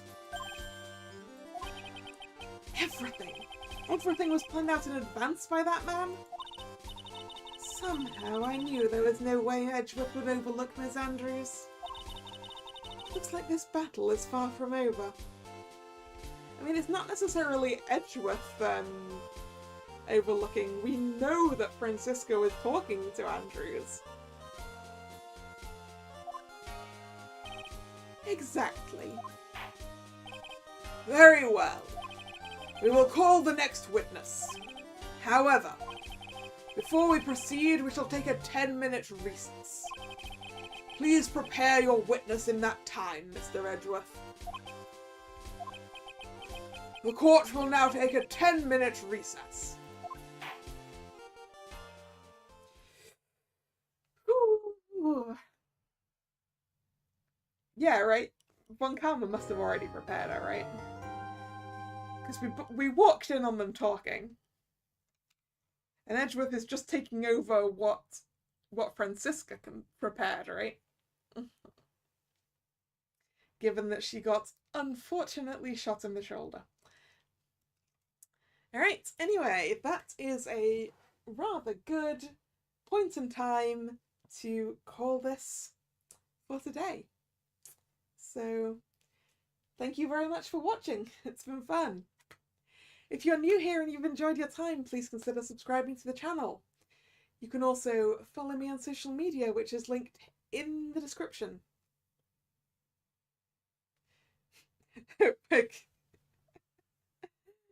You did the calculations, Drag, for how long we're actually taking a break, huh? Well done. You distracted me as well. The streaming schedule for this channel is posted both over on social media and over here on YouTube in the posts section of this channel. This was the last scheduled stream of this week, so there will be a new schedule up later. The next stream will be tomorrow, 7 p.m. Yeah, tomorrow, Monday, 7 p.m. And that's actually going to be the demo for an indie otome game that I've been asked to stream. So I hope you'll join me for a demo of Saintess of the Golden Bow tomorrow. Or I'll see you another time. So once again, thank you very much for coming. And this is Kalla signing out. See ya. Bye bye.